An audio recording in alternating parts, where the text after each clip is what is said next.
Okay, good evening, folks. I'd like to call the regular meeting of council for Tuesday, March 25th at 6:01 p.m.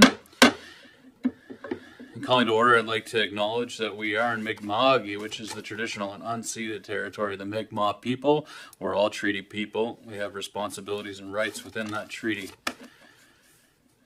I'd like to recognize that Councillor Roy is on an approved leave of council at this time. And I'd like to accept the regrets of Councillor Wenzel as well. We do have quorum as per the MGA and our procedures. Approval of the agenda. Council, can I ask that someone move to approve the March 25th agenda as circulated? Sorry? Thank you. If we could add, I guess, under potentially, I don't know if it would be unfinished business or new business, but I'd like to have a conversation about the Queens of Mare Place walking track. Thank you. Let's, if it's okay with you, Deputy Mayor, chuck that in as 12.1 business for members of council, if you want to speak to it. Okay, so walking track. Any other additions to the agenda circulated? Councillor Fancy, I'll recognize you. Yes, an 8.1 protective services meeting. A committee report on protective services? Yes. You. The recording secretary, please record that Councillor Wenzel is present. Any other additions to the agenda circulated? Hearing none, can I ask for a motion to approve the agenda as amended?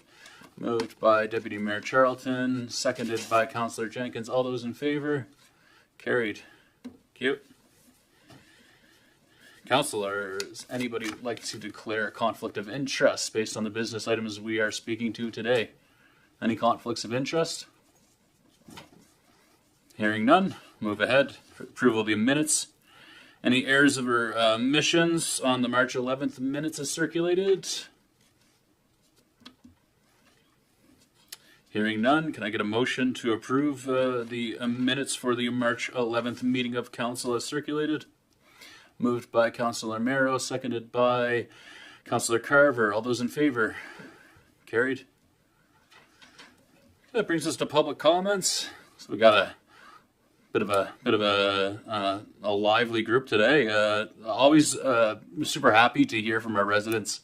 Any ideas, considerations, anything that you would like to speak to the council about. I welcome you to contribute your thoughts. So I see one person indicating, and if you want to come up. I ask that you, of course, keep your comments respectful. Please address them to me as the chair of the meeting. Attempt to keep your comments limited to 5 minutes in duration. And then just practically, if you hit that gray button and that light will turn on and you're ready to go. The last thing I'll say is that for members of the community who are here today, these microphones are quite sensitive, so just be aware that this is a recorded meeting, this is a public meeting, so conduct yourselves accordingly. Take it away. Sure. Melissa Mintz-Mail, Brooklyn, coming here in the capacity of Chair of Privateer Days. Dear council members, on behalf of Privateer Days Festival, I'm here on behalf of the Privateer Days Festival. This is my 4th year serving for the committee and 2nd of chair. I'd like to thank Mayor Christian and Deputy Mayor Charlton for getting my team on the agenda. We are always very appreciative for your continued support over the years. First, I'd like to mention last year's success. We are so proud of what we were able to pull off with only 6 volunteers planning and putting it all together. The feedback we received during and after the festival was beyond positive and made it all the time and energy we put into this so worth it. We feel because of our success and what we were able to accomplish last year, more people have stepped up and want to be a part of planning this a great event. We are pleased to say we have added 7 new members to our committee this year, and we are lucky to have so many new volunteers, bringing with them different skills and strengths. This year, we're happy to reintroduce the pig roast, offer street dance more centered towards the teen group. We're excited to have Bubbles the Clown, a balloon twister, an airbrush tattoo artist, a face painter, and the Lions Club from New Germany coming back with their Lions train. We're also excited to welcome back Yarmouth Big Bounce and their inflatables, as well as PEI Carnival Company coming back with carnival rides and carnival games. We already have over 50 vendors signed up to join us as well, and of course, you'll be sure to see the encampment at Fort Point and lots of pirates roaming the park, and maybe even a performance of them in the big tent. Our ultimate goal is to make Privateer Days just as spectacular as it was prior to COVID, and we feel like we have the perfect team to do so. Being a non-for-profit and solely dependent on grants, fundraising, sponsorship from the community, it allows to make sure that we have so many smiling faces out and about the town during the festival. We appreciate your consideration and support, especially with what's coming on the agenda today, and I just want to say thank you all for just being so supportive to Privateer Days. We all know how much it means to the community.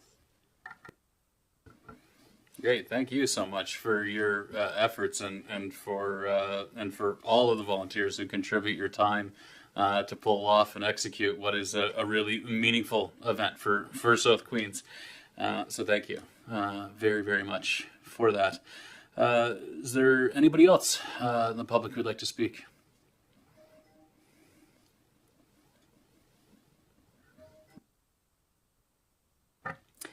Good evening. Robin Anthony from Brooklyn, and I'm here to express in person my concerns about the Brooklyn area rates. Firstly, I want to say that my concerns are not with the volunteers of the Brooklyn Cemetery Society or the Brooklyn Recreation Committee. Brooklyn cemeteries are very well maintained, and with $20,000 in the bank and $50,000 in investment, the Cemetery Society is well managed. The Brooklyn Recreation Society has worked very hard over the past few years, particularly on upgrades to the Brooklyn Hall and the Hank Snow Playground. My issue is whether the region of Queens has been exceeding its authority when levying area rate taxes on Brooklyn ratepayers. Last year, our household contributed to 3 community cemeteries, all run by volunteer cemetery societies that are registered charities. In 2 cases, we made a donation and received a tax receipt. In the 3rd case, we were billed 1.5 cents per $100 of assessment by the region of Queens. The Brooklyn Cemetery is not a municipal cemetery. It's a community cemetery operated by a registered charity, as all community cemeteries are. I cannot find another case of a municipality collecting an area rate tax to contribute to a registered charity. The region does, however, have the authority through the Municipal Government Act to collect area rate taxes for recreation. Brooklyn ratepayers have been paying 4 cents per $100 of assessment, the highest area rate for recreation in the province. Even now, the Queen's Place and all of its amenities are in Brooklyn. Brooklyn's extra tax dollars have been paying to maintain a ball field that hasn't been home to a Brooklyn team for 20 years. It has paid extra tax for a small park, while other communities have their beautiful parks maintained by the region under the general area rate, or general tax rate rather. There are 2 playgrounds in Brooklyn. The one near Queen's Place, maintained to the CSA playground safety standard, is covered under the general tax rate. Brooklyn area rate taxes fund the Hank Snow Playground, which, in spite of the hard work of volunteers for the past few years, is still not at the CSA safety standard. When I asked the last administration why Brooklyn's playground has not been improved to the safety standard, I was told not to worry, the region has lots of insurance. Why then, I wonder?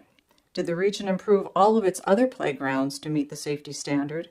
And why does HRM make sure that all playgrounds operated under area rates in its jurisdiction meet the safety standard? If I was a councillor, I'd want to know the answer to those questions. Your Policy 23 sets out the procedure for managing area rates. Section 28 states the following as prohibited uses for area rate funds: infrastructure and activities that are not generally open to or of benefit to the public. The Brooklyn Hall is a very popular spot. It also uses the majority of the area rate taxes collected from Brooklyn every year, but it doesn't qualify for area rate funding either under the Act or your Policy 23. Ratepayers can only be taxed to pay for public services that benefit their area.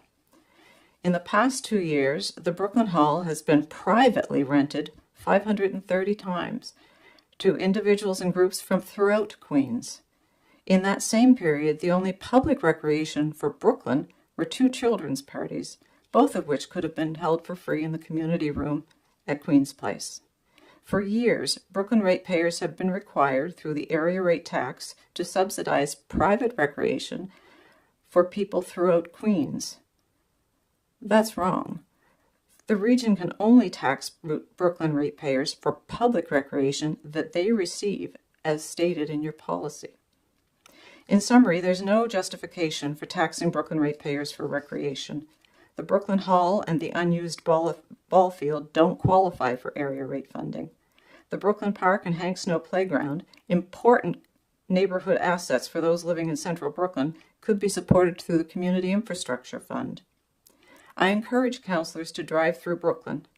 Yes, there are people who are doing well, and people who have arrived after COVID with some wealth.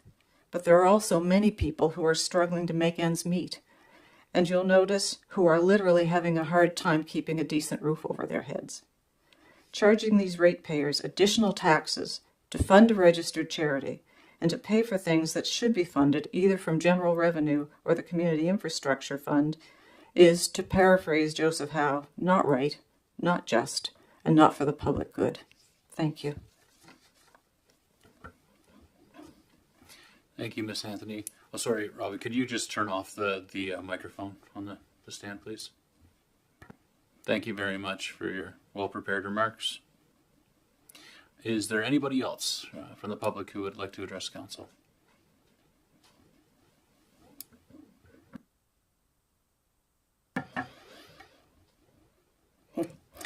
Good evening, Mayor and Council. My name is Tara Drozina. On February 11th, I stood before you with a request to establish a dedicated committee of council focused on food and housing insecurity. That request remains as critical today as it was then. However, in the time since, I have engaged with numerous not-for-profit organizations across our municipality. What I found is that an extraordinary network of people work tirelessly to create a better community, one rooted in safety, security, and well-being. While food and housing insecurity remain urgent priorities, it has become clear that a committee of council must take a broader approach. Well-being is interconnected. Addressing hunger and homelessness is vital, but so too is supporting those struggling with addiction, seniors facing isolation, and youth navigating mental health challenges. These are not separate issues, they are fabric. They are part of the same fabric, and a dedicated committee must reflect that reality. To address these complexities, I propose that the committee be dedicated to community well-being with flexibility to create subcommittees of like-minded organizations that might focus on specific issues like food and housing insecurity, youth support, addiction, senior isolation, mental health, and other emerging needs. This approach would allow for targeted efforts on key challenges while keeping the overarching goal of improving the overall well-being. Excuse me. Today I've brought Lindsay with me to speak firsthand about a challenge we cannot ignore: the disconnect between people with great ideas and the resources, funding, and institutional support they need to bring those ideas to life. There are passionate individuals and organizations out there ready to make a difference, but they feel unheard and work in isolation. Many believe that government is either uninterested or inaccessible. A committee like the one I'm proposing can change that. A dedicated committee would serve several essential purposes. Number one, it would create an environment of connectivity, ensuring that organizations and individuals working towards community well-being can find and support one another. Two, it would bring communities throughout the municipality together, strengthening collaborative access across the geographical and social divides. It would also serve as a voice to decision makers, amplifying the needs and solutions identified by those working on the front lines. It would streamline efforts for grant applications, combining strengths to increase funding opportunities for local organizations. It would demonstrate that these voices are worthy, that council is listening, and that a meaningful change is possible. It would also help shape policies that remove barriers, ensuring direct access to support and resources. And most importantly, it would give people hope. I hope that their voices matter, that their work is valued, and that change is within reach. This is not about adding another layer of bureaucracy. It's just about convening and it's not just about convening meetings. It's about creating actionable change, creating a space where solutions can emerge organically, where creative problem solving thrives, and where collaboration leads to real tangible outcomes. I remain committed to my request for Food and Housing and Security Committee, but today I urge you to see beyond those immediate needs. Let's build a committee that fosters connectivity, inclusion, and impact, one that reflects the full scope of well-being in our community. I also urge you to include the necessary funds in your budget deliberations to support this work. Thank you. Thank you very much, Ms. Drusina, for your comments and for your commitment to advancing community well-being here in Queens. Good evening, council members and members of the public. My name is Lindsay Wambach, and I have had the privilege of being a lifelong resident of North Queens. I stand before you today to advocate for something that I believe is vital to the future of our community, a dedicated committee to support organizations that improve the well-being of our residents. As someone who has lived there all my life, I have witnessed the beauty and the strength of North Queens, but I've also seen the struggles that come with being a rural community. We often get overlooked in larger discussions, and our challenges, especially those faced by our youth, are no exception. I've been working to establish a youth engagement and support center, and through this process, I've had the privilege of hearing so many stories from young people in our area. What I've learned is heartbreaking. Our children and youth are grappling with a deep sense of isolation and loneliness. These feelings are not just a passing concern, they put their mental and physical health at risk. They lack access to the programs and services that many take for granted in more urban areas, and without those resources, they're left feeling very disconnected. I can relate to that feeling of isolation. I too have experienced the frustration of navigating a path forward with limited resources. In my work to create a youth center, I've encountered many obstacles, delays, barriers to accessing funding and support, and a lack of direction in terms of what steps I need to take to get these things done.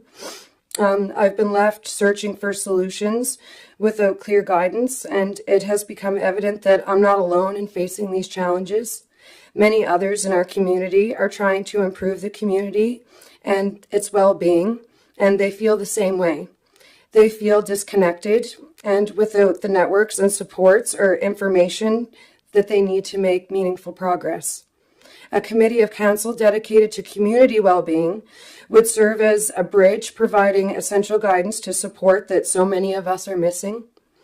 It would connect individuals to organizations, encourage collaboration, information sharing, and create a platform for our community to have a unified voice in government and in their decisions. In addition to that, it would provide a central place for us to gather and access data that we need to better understand our community's needs. Right now, we don't have this critical information. Without it, we cannot advocate effectively for the resources and the programs that we need. And the reality is that our young people are being forced to travel up to 50 kilometers or more just to access support. This isn't just an inconvenience, it's a barrier to their well-being. And the lack of access doesn't just reflect upon the youth, it affects families, individuals, and our entire community. Every day that we delay pushing forward, we risk pushing these issues further into the background, and the consequences become more severe. The need for immediate action cannot be overstated. Therefore, this committee is not just a proposal, it's a necessity for our community's future. And by establishing it, we are ensuring that our voices are heard and that our most urgent needs are being addressed with the urgency that they deserve. The challenges that we face cannot be ignored any longer, and the time to act is now. This committee will provide the structure and support that we need to build a stronger, more connected municipality. Thank you for your time, understanding, and consideration, and I hope to be working alongside you in the very near future. Thank you. Thank you very much for your passion and for your willingness to come forward and speak to us this evening. I appreciate that. Any other members of the community like to address council this evening? I'll ask again. Any other members of the community like to address council? And one more time. Any members of the community like to address council at this time? You sure, Paul?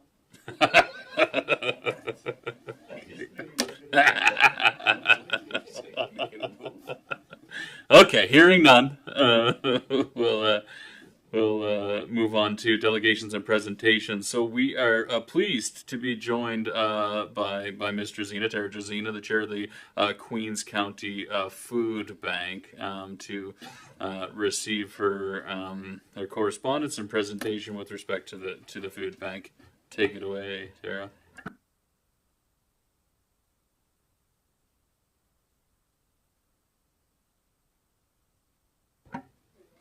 There we go. Okay, thank you. Thank you for indulging me yet again. Now I stand in front of you now as the fundraising lead for the Queens County Food Bank. I'm here to follow up on a letter you received in your agenda package. Our representation here today is a bit lean because, as most of you know, Tuesday is the food bank's food distribution day. This is an incredibly demanding day for our volunteers, many of whom dedicate more than 40 hours a week to this critical service. And given that most of our volunteers are 55 and older, these long days are both physically and emotionally taxing. I want to begin by sharing with you an experience I had. A couple of weeks ago, I visited the food bank to discuss the presentation and then the plan for this evening. I walked in only to find a major crisis unfolding. The 2-year-old walk-in freezer had failed. Volunteers were scrambling to find local resources to prevent food loss while waiting for repairs, which ultimately cost over $10,000. This, of course, is an unexpected expense of magnitude. And when you're faced with an organization that operates on limited funding, this is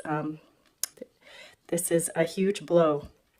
Due to the time spent addressing the freezer emergency, my meeting ran into a previously scheduled discussion with local schools struggling to support students outside of school hours. As a direct result of this meeting, the food bank will now stock pantry closets at the elementary and high schools in both North and South Queens. This is an expansion of services driven by community need. This highlights how the food bank constantly adapts to emergency community needs, not just providing food every Tuesday, but ensuring that vital support reaches the most vulnerable when and where needed. These challenges illustrate why stable operational funding is critical. Without it, the food bank cannot effectively respond to growing community needs. That is why I'm here today to request that the municipality reinstate the $15,500 annual rent subsidy for the Queens County Food Bank for the next 4 years, starting with the upcoming budget. Little history. So until 2019, the municipality covered rent and maintenance costs for the food bank in a municipally owned building. After being evicted, they were forced to spend their $60,000 reserve on renovations to the new location. This depleted the reserves. Today, we face increased challenges, including rising food costs and reduced donations, making financial stability an ongoing struggle despite the dedication of our volunteers.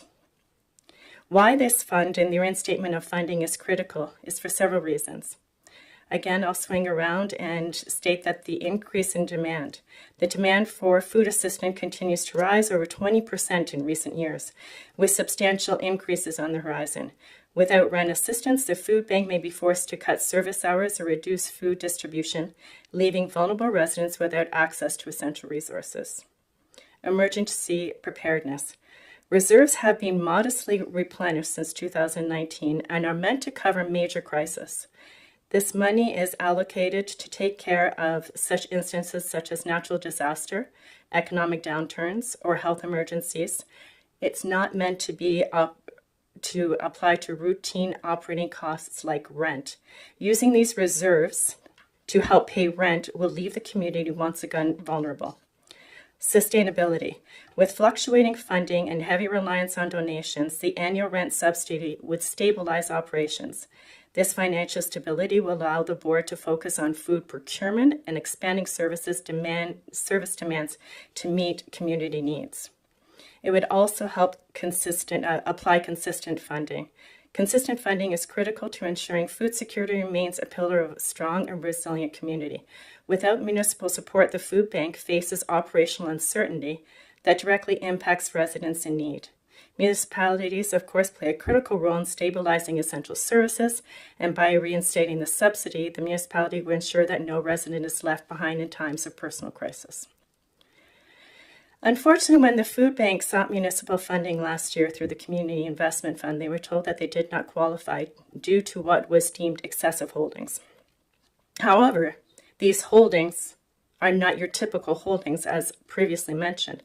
They are held on behalf of the community to prepare for the next crisis. Again, a forest fire, a pandemic, a hurricane, an economic downturn, such as losses of jobs due to potential tariffs.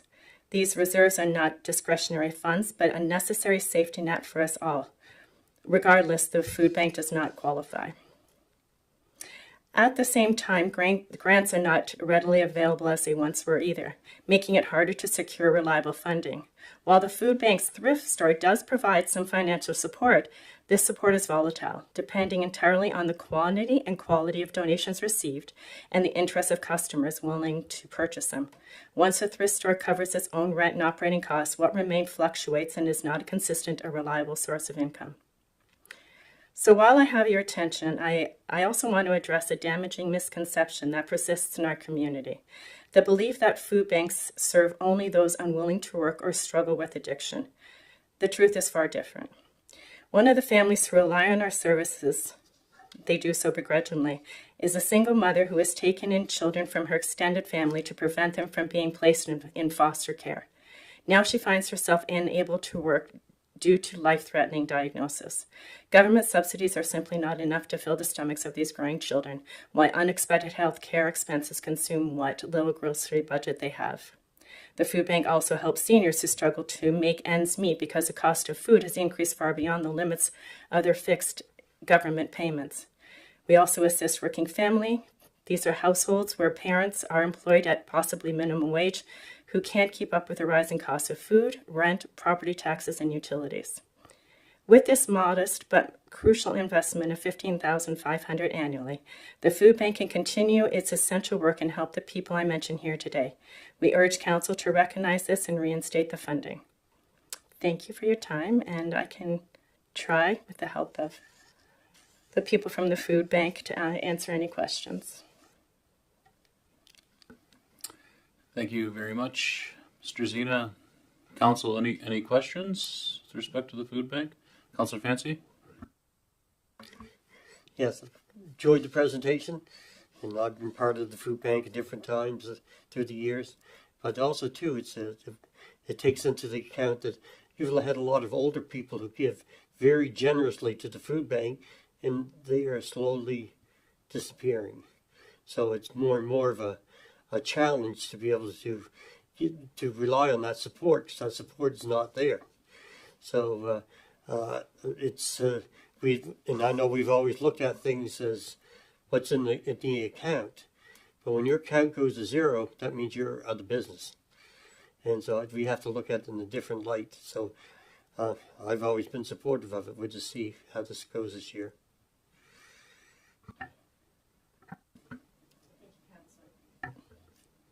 Me? There we go. Thank you, Councillor, for your remarks. You're absolutely correct. The people who were doing the very difficult work of maintaining the food bank are getting older, and as well as the people who were providing financial assistance are also getting older with limited ability to disperse their income. The food bank, there's this, again, and you mentioned it, this misconception that the reserves in the food bank are there for their own personal use emergency. Well, they were, because they spent $10,000 to replace a compressor. But beyond that, those reserves, again, as you mentioned, are held for emergencies for the community as a whole. We can't look at them in our grant applications and our funding opportunities as operating reserves. If we do, you're absolutely correct. We are at zero, we're out of business, and the community is worse for that. So thank you. Yeah, on that point specifically, I know this is one of many examples that I've heard where we need to rethink, reimagine, and invite some nuance with respect to that criteria in the community investment fund about holdings, retained earnings, or monies in the bank. As it comes to, like, it is a broader conversation we need to think about in terms of that eligibility criteria. I thank you. Obviously, it's very important. I will say that it's very well aligned to the strategic priorities that have been identified at this council. We have specifically underlined a commitment to working to address food insecurity and supporting agencies and organizations that advance food security in our community. So I thank you very much for your efforts. And we certainly will take this correspondence and this impactful presentation under advisement and consideration of the budget deliberation process. I assure you that. Any other questions or comments for Mr. Zena? Okay, thanks, Tara. Okay. I'll now invite up Dwayne Primo and Bruce McInnes from the Greater Malaga Land and Lot Owners Association for your presentation, gentlemen. Do you need to get hooked into the tech? Steve can help with that.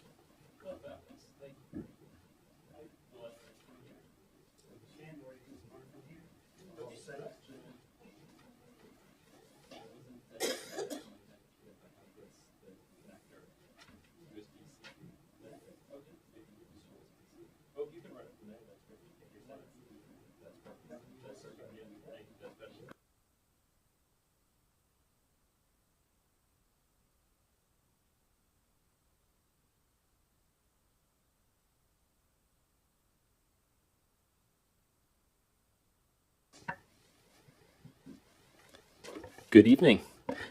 Good evening, Mayor Christian, Deputy Mayor Charlton, councillors, staff, and the public. My name is Dwayne Primo. I'm the past president and current board member of the Greater Malaga Lake Lot Owners Association. I'll refer to us as the association tonight to save myself getting tongue-tied. And I'm joined by our treasurer, Bruce McInnes. And thank you very much for this opportunity to present to you today and speak in support of the proposed bylaw 27 and to provide input for your consideration.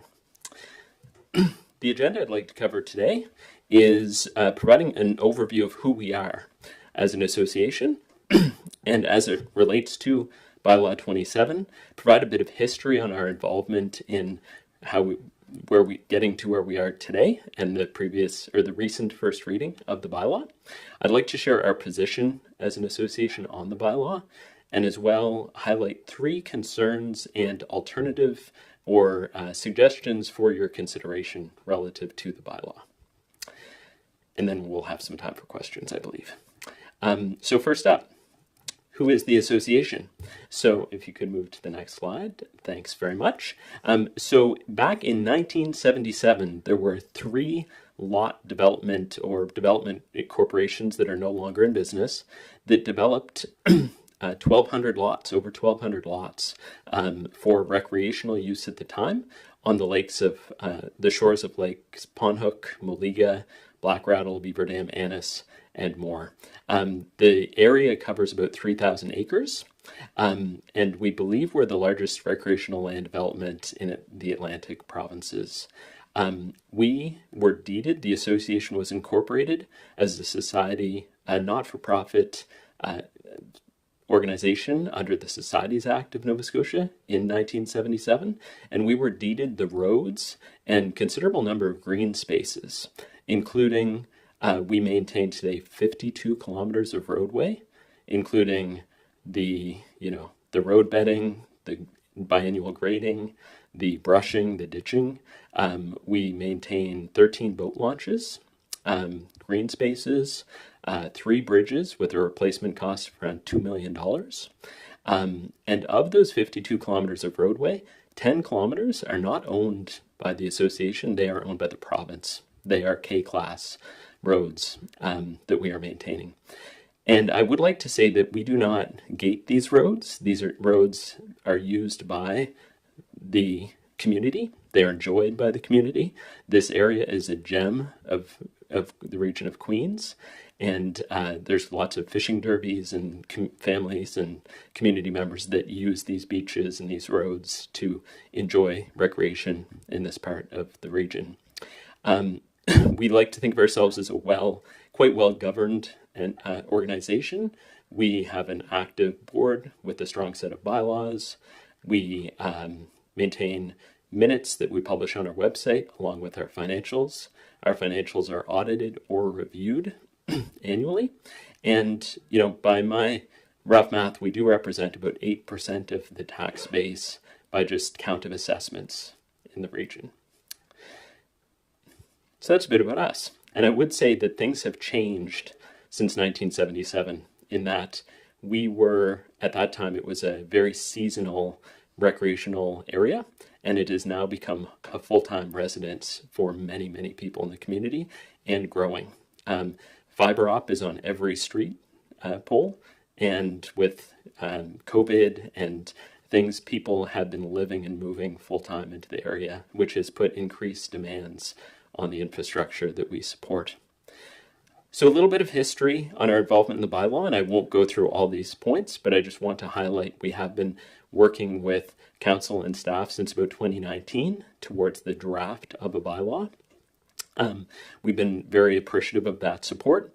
We've been particularly appreciative of the consultations that happened last year, which we were really pleased to see 90% of all participants vote in favor and say yes to the question of should they contribute to the maintenance of private roads that they benefit from using. The other point I want to make is since 2019 and during my term as president, every board has let the members know that this is something we're working towards and have told folks vote us in knowing this is our mandate, that we're trying to make this arrangement and get this, support the development of this bylaw and adoption of this bylaw. And we've had unanimous support from our participating members in our AGMs. So with your assistance, we believe this bylaw can support us in continuing to provide this infrastructure in this growing area of the region. So our position on the bylaw is as follows. We have broad support from our members for this bylaw. We are, as mentioned, supporting the infrastructure, the maintenance, the upkeep of these roads at considerable annual cost. And the usage patterns have changed. The demands on these roads are changing. And it's become increasingly challenging as a group of volunteers. We have no paid staff to maintain this infrastructure.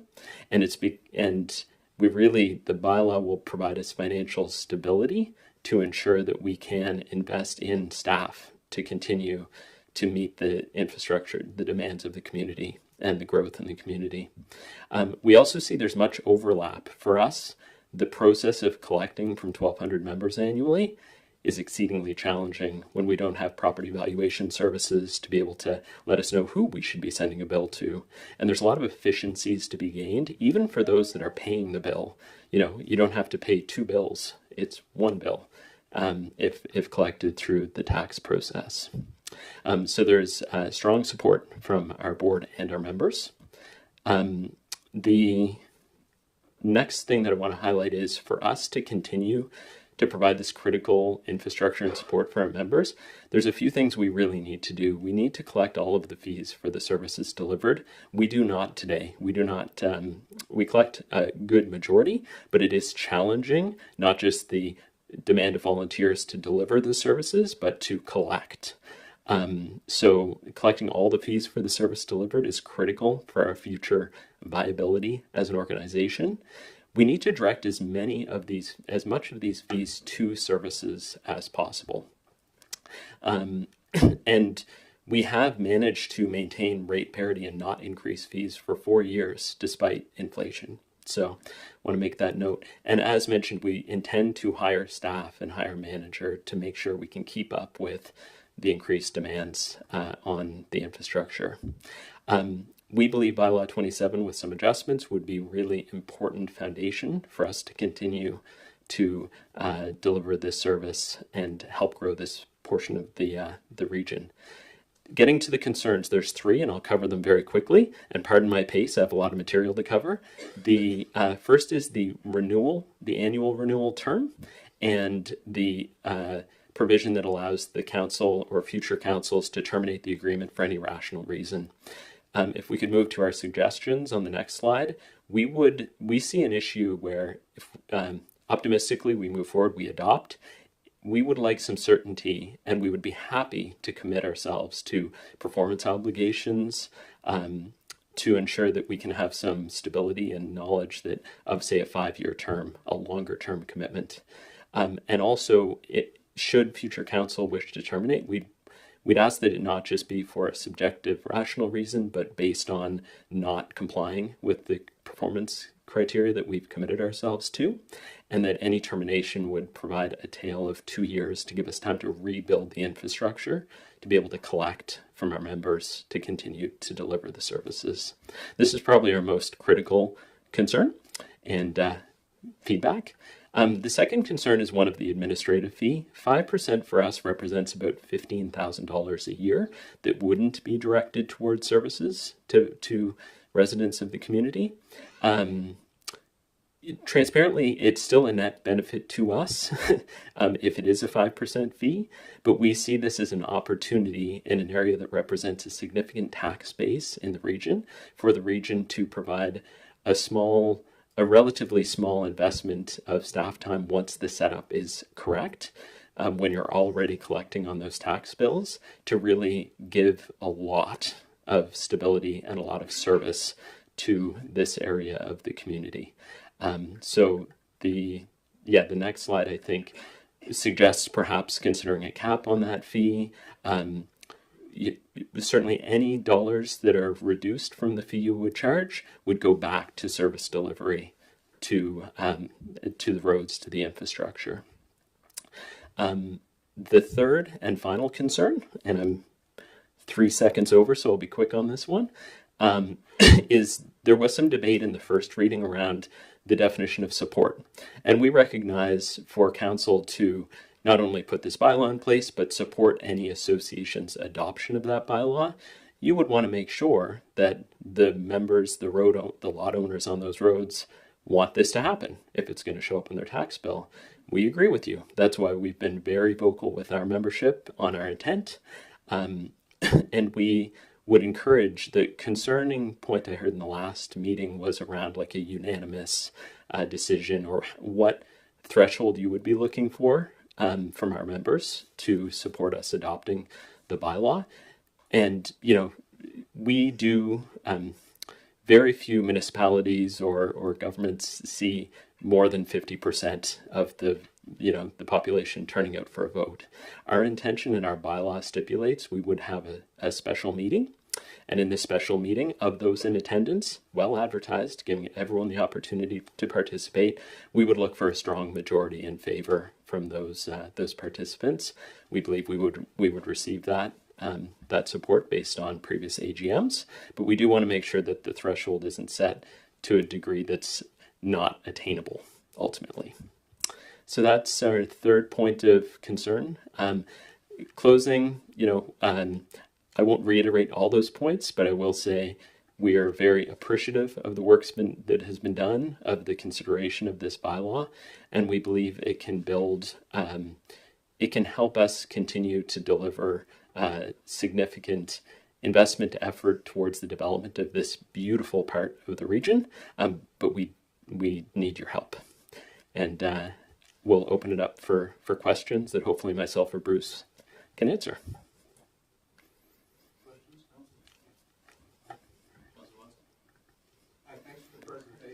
You're welcome. Am I good? Thanks for your presentation. Just for relevance point of view, my family's had property on Mulliga Lake for decades. You said there was no jump in fees since 4 years ago. Was there your last jump 2021, right after COVID? That's when it was. Oh, Bruce, can you keep me accurate to the timing? Yes, that would be correct. And what happened at that point in time was on our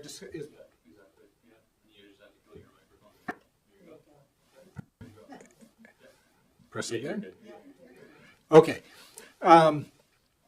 Talking to council at that time, or staff at that time, they indicated we had 4 different rates, right? You were on a plowed road, snow plowed road, full-time residents, and so on. And so we condensed it down to 2 rates, and we switched to plowing everywhere throughout the entire association property. So at that time, there was a very small rate increase compared to the previous in terms of total dollars, but it was reallocated.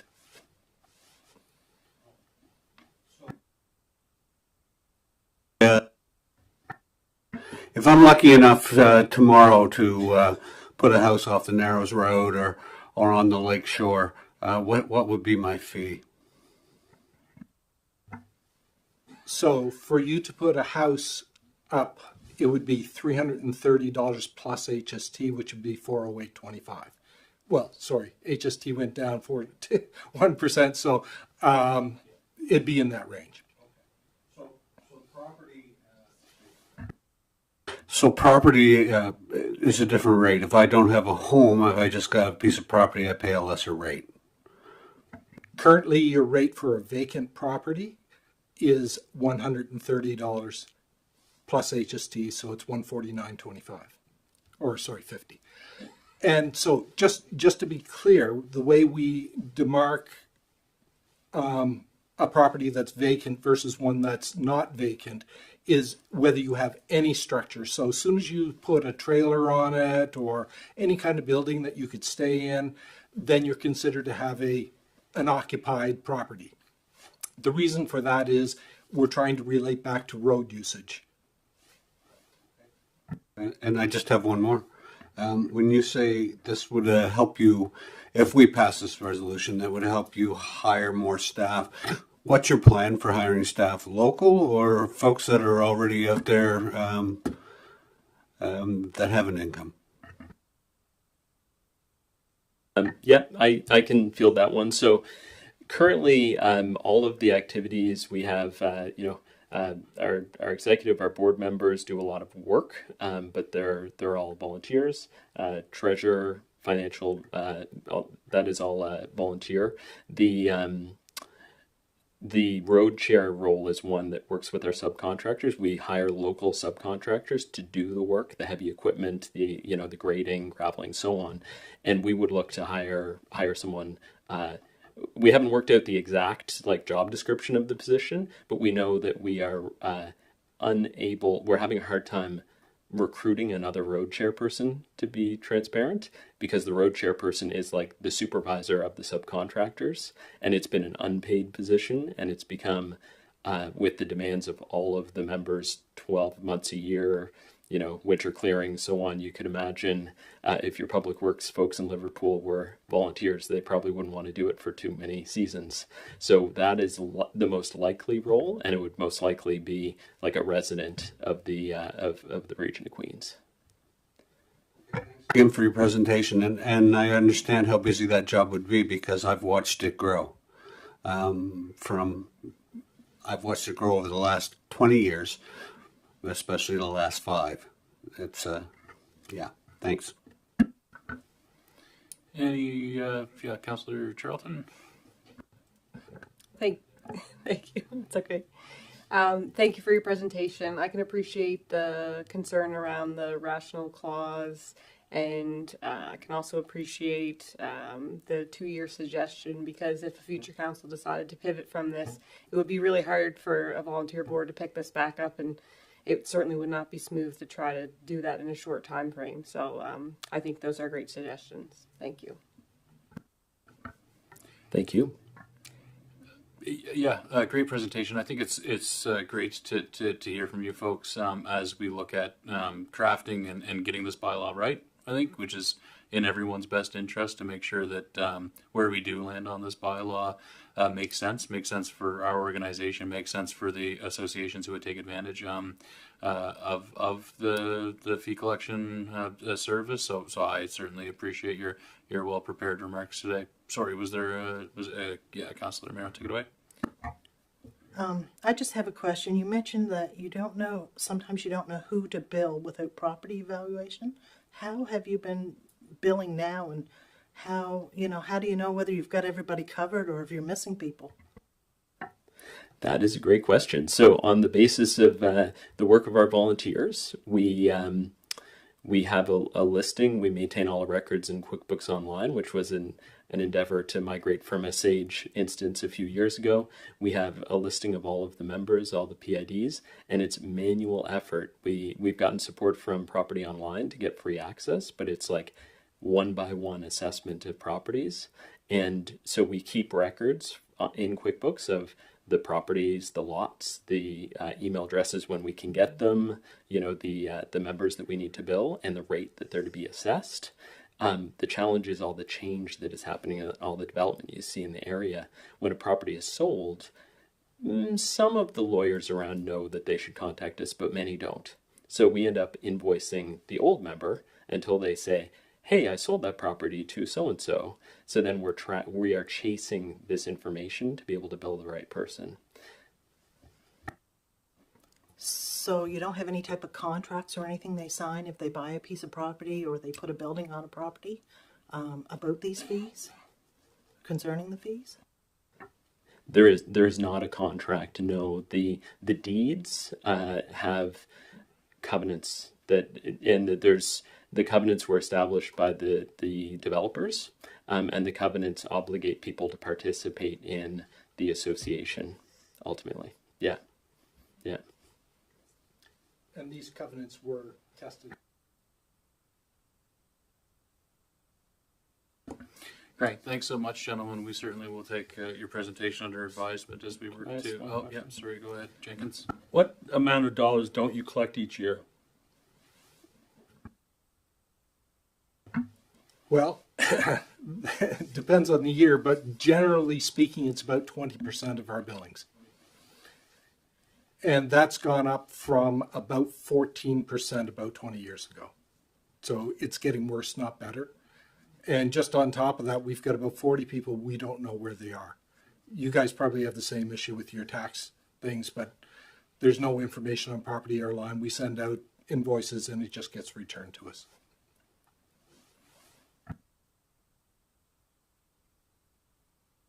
Thanks very much. Thank you very much.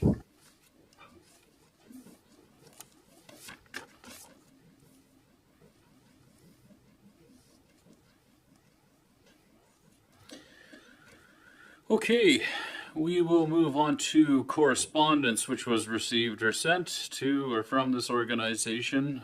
We received a letter from Minister Lohr with respect to wind turbine setbacks, basically establishing maximum. It's trying to, I believe, expedite or streamline the creation of wind turbines by establishing maximum setbacks from dwellings. And then we have the letter that I crafted to the NSFM, just speaking in terms of our support with their advocacy efforts and engaging with the provincial government with respect to some bills before the legislature that directly impact the finances and agency and operation of municipalities. It was well received by President and Mayor Pam Mood, and they were grateful to have received that. The vast majority of mayors and wardens throughout the province have participated in signaling their support for that advocacy. Then we have the Privateer Days Commission request to waive the alcohol consumption. In preparation for the meeting, my sense is that it would serve the council well to consider this application this evening. And in review, I see that there are a few in looking at the policy 58 that governs the consumption, sale, use of alcohol on municipally owned properties. There are a few different provisions within there. It is the council decision to determine if we will permit the use of alcohol on a municipally owned property. You'll see in the agenda package 58.5 does allow us also to request a public information mechanism, or that the applicant inform the public or engage in a public information session as one vehicle at our disposal as per the policy. In 58.6, council also could require the provision of specific elements like the designated drivers, trained staff, crowd control, protective mechanisms and measures. I know in correspondence with the organizing committee, there's been some delay in their request for this application. There is precedent to permit this type of use of alcohol on municipally owned properties, and direct precedent of allowing exactly this sale of alcohol in the entertainment tent at Privateer Park during Privateer days. So I just want to open it to the council to see what is the sense of council with respect to this application, and see if it wouldn't be appropriate to put a motion on the floor with respect to the request that's been provided by the Privateer Days Commission. I think it would be very appropriate, and believe that I'm all for it. I can remember many years of that. In essence, that beer tent, and before that, it was at the rink. It's part of our heritage, and I don't understand why it wasn't waived before, but I look forward to somebody with better words than me to craft a motion to allow this to happen. I fully agree myself with allowing them to have the beer tent serving alcohol beverages. I believe most of their restrictions are based on provincial law that they'll have to follow anyway, and I cannot see that there'd be any problem if they do follow the law to the letter. Yeah, so with respect to that, there would be a requirement to hold $2 million of liability insurance as per our policy, and to have the valid permit and a license. Obtain that from the Alcohol, Gaming, Fuel and Tobacco Division of the provincial government for a special occasion liquor license. So a lot of the protective provisions with respect to ensuring that this is managed appropriately, I did a little bit of research, are clearly articulated as part of that application process to the province. Deputy Mayor Charlton. Thank you. I have just flipped council members a previous report from May 14th, 2024, which was a waiver for the operational policy 58, and it was regarding the privateer farmers market. So we in the past have waived this policy annually for the farmers market, amongst other things, different Port Medway. There are several. I just thought it was important for council members just to kind of have an idea. Typically in the past we would have these reports and we would just have a recommendation that we would waive. I think this just ended up being a bit of a time crunch and this part didn't make it there, but I think just for context, for those who might not have it pulled up, it identifies the date that you're waiving the policy. And so in regards to the farmers market for 2024, it was waived from Saturday, May 18th to October 26th. As a condition of the waiver request, the proponent is required to submit to the municipality the following: proof of liability insurance, as Mayor Christian said, with a minimum $2 million coverage, and the Region of Queens municipality named as additional insured. Number 2, a valid liquor license from the province of Nova Scotia. And number 3, all municipal, provincial, and federal laws must be strictly adhered to. So from my memory, these were the three things that typically made it into those policies. I don't necessarily recall any additional requirements. And I am prepared to put forward a motion that the Council of the Region of Queens Municipality waive Policy 58, consumption of alcohol on municipally owned properties, for the Privateer Days Festival from Friday, June 27th until Sunday, June 29th, with the conditions of the liability insurance, valid liquor license, and all municipal, provincial, and federal laws being adhered to. Thank you. Moved by Deputy Mayor Charlton, seconded by Councillor Wenzel. Further debate or discussion on the matter? Any members of council in opposition to the motion as presented? Is there any amendments with respect to further requirements with respect to public information or requirement of other provisions or control measures? Okay, hearing none, I'll ask the question. All those in favor of the motion? Moved. Carried. Thank you. 7.4 correspondence, code of conduct, mandatory online training. It's going to open April 1st, closes April 30th. Pardon?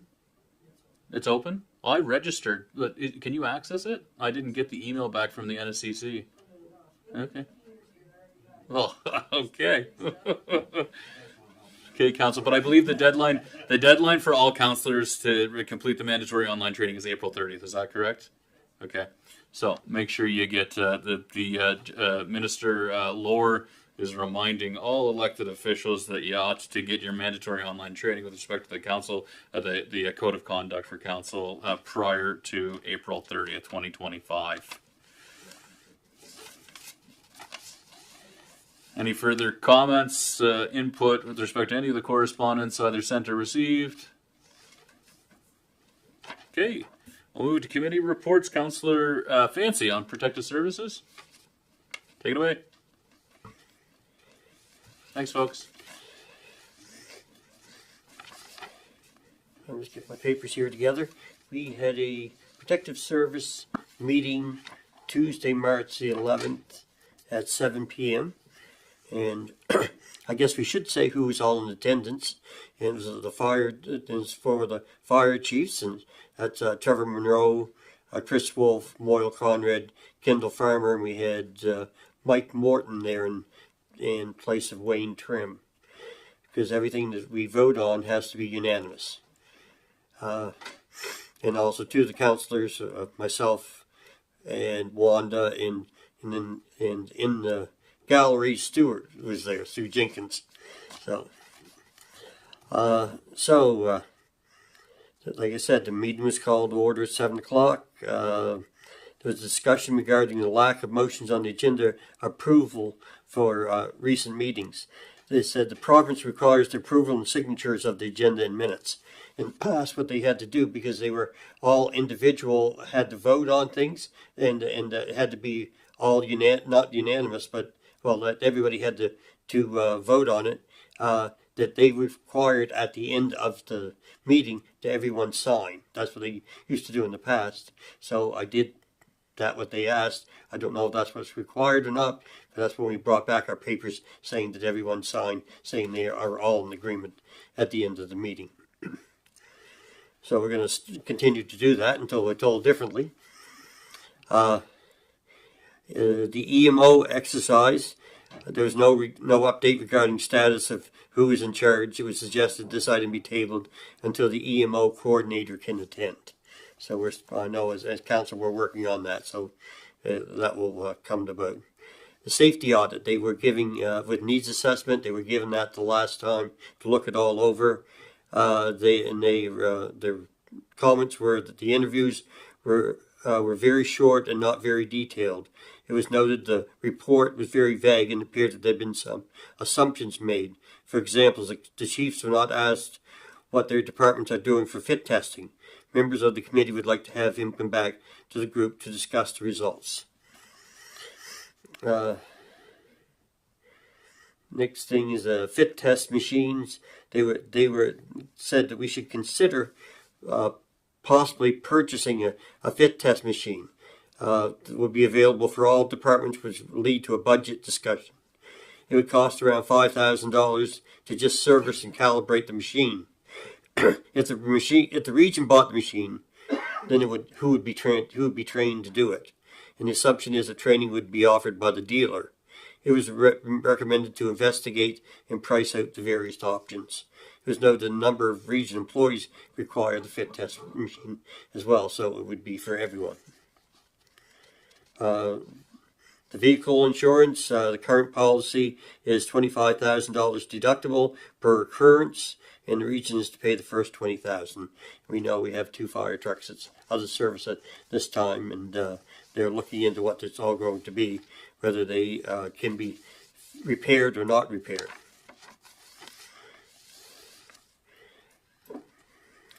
The other thing they were concerned about with the insurance policy is technically it's the regions, and it was frustrating not to be able to contact the insurer directly. They couldn't, because they have to come back to the region and ask the region to go look at that, because before they were insured directly through. So it was frustrating to have to come back to a third party. The next thing, the dry hydrants, the maintenance and installation.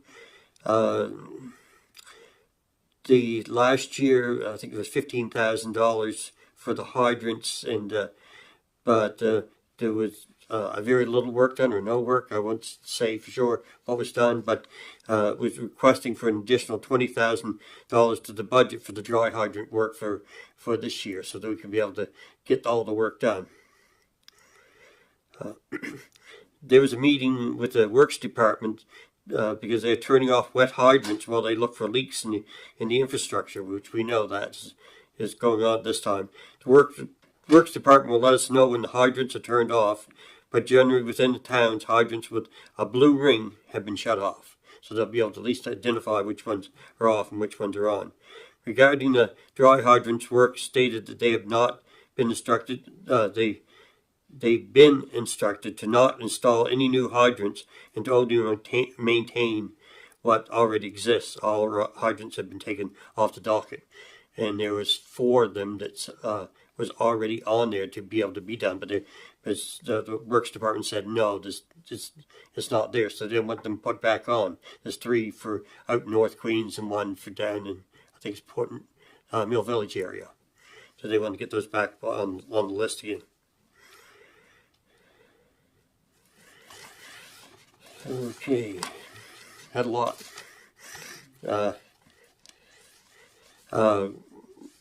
Chris Wolf stated that he had already paid for 3 hydrants at $1,000 per unit, and it is unlikely they will be installed, even though it was in the budget. And then there was a discussion regarding the delay in hydrant installation and unsatisfactory maintenance, because that's been going on for years, and they need to catch up to it. And again, it was said that last year hydrant was $15,000, but 0 was spent. And it just needs to be the budget needs to be increased, and the region needs to do the work or contract it out, so it doesn't get left there and forgot about again.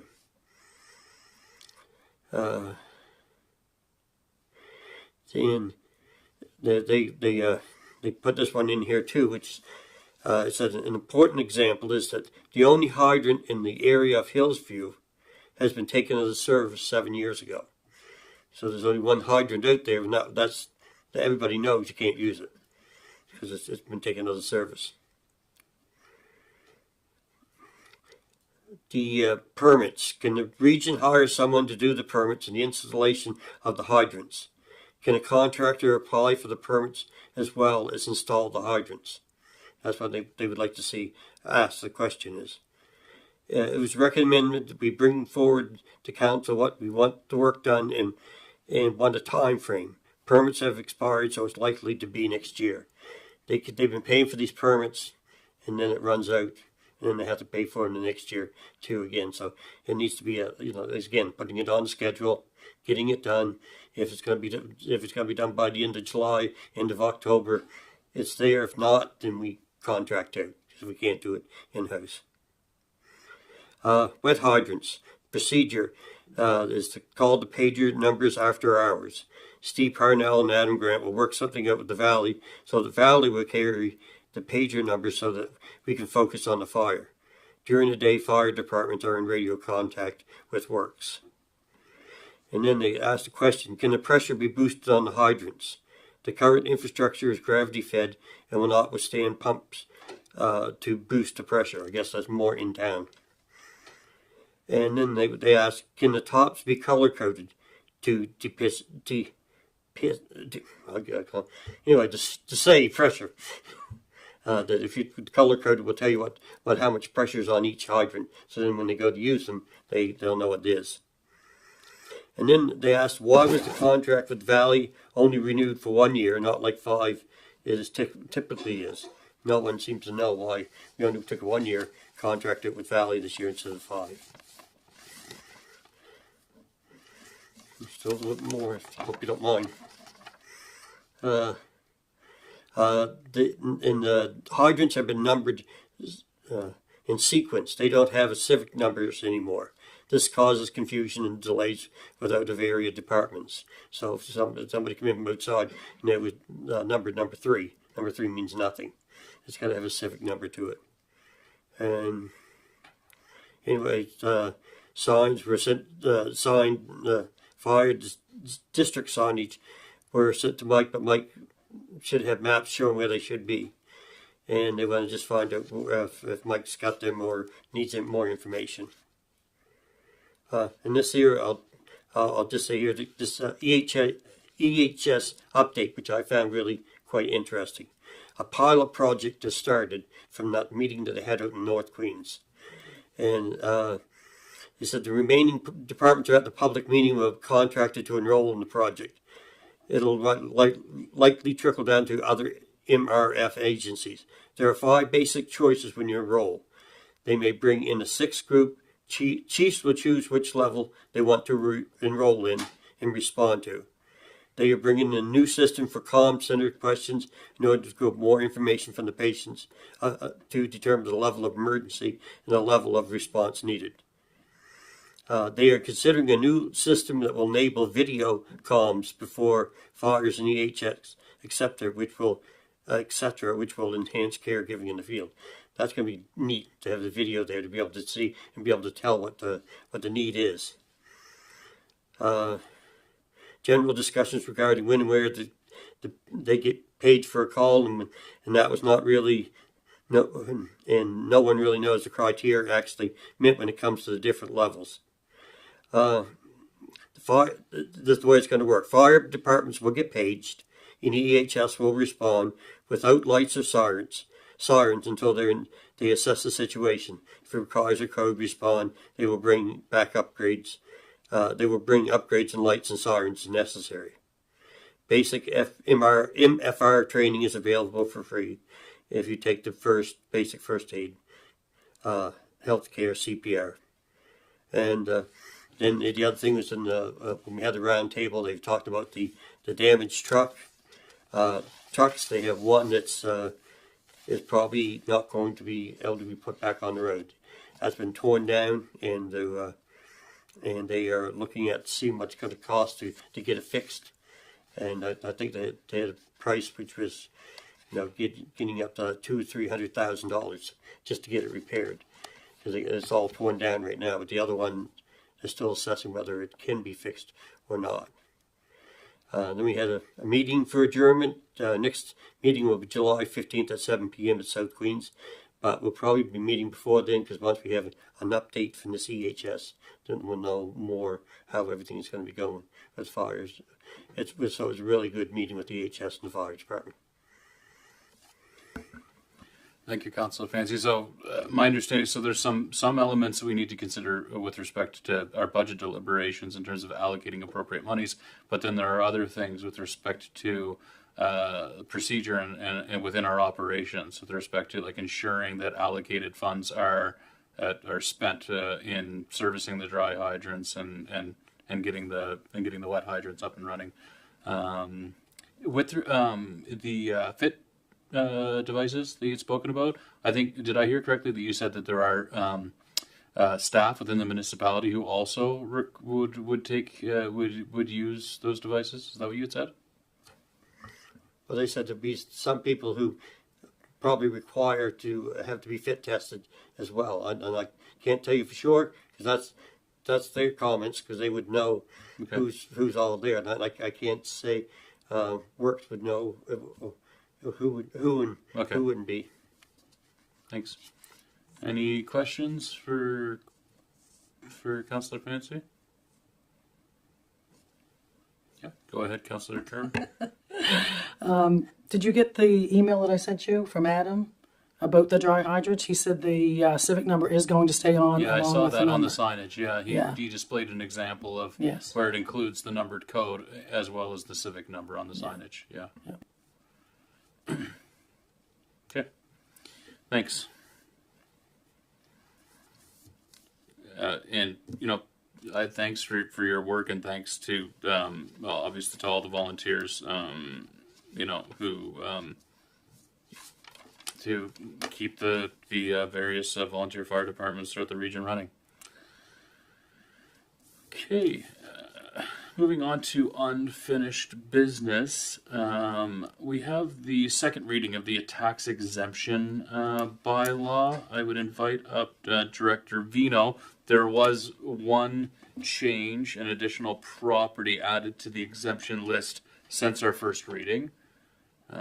Director Vino, if you could just provide us with an update on that file, please.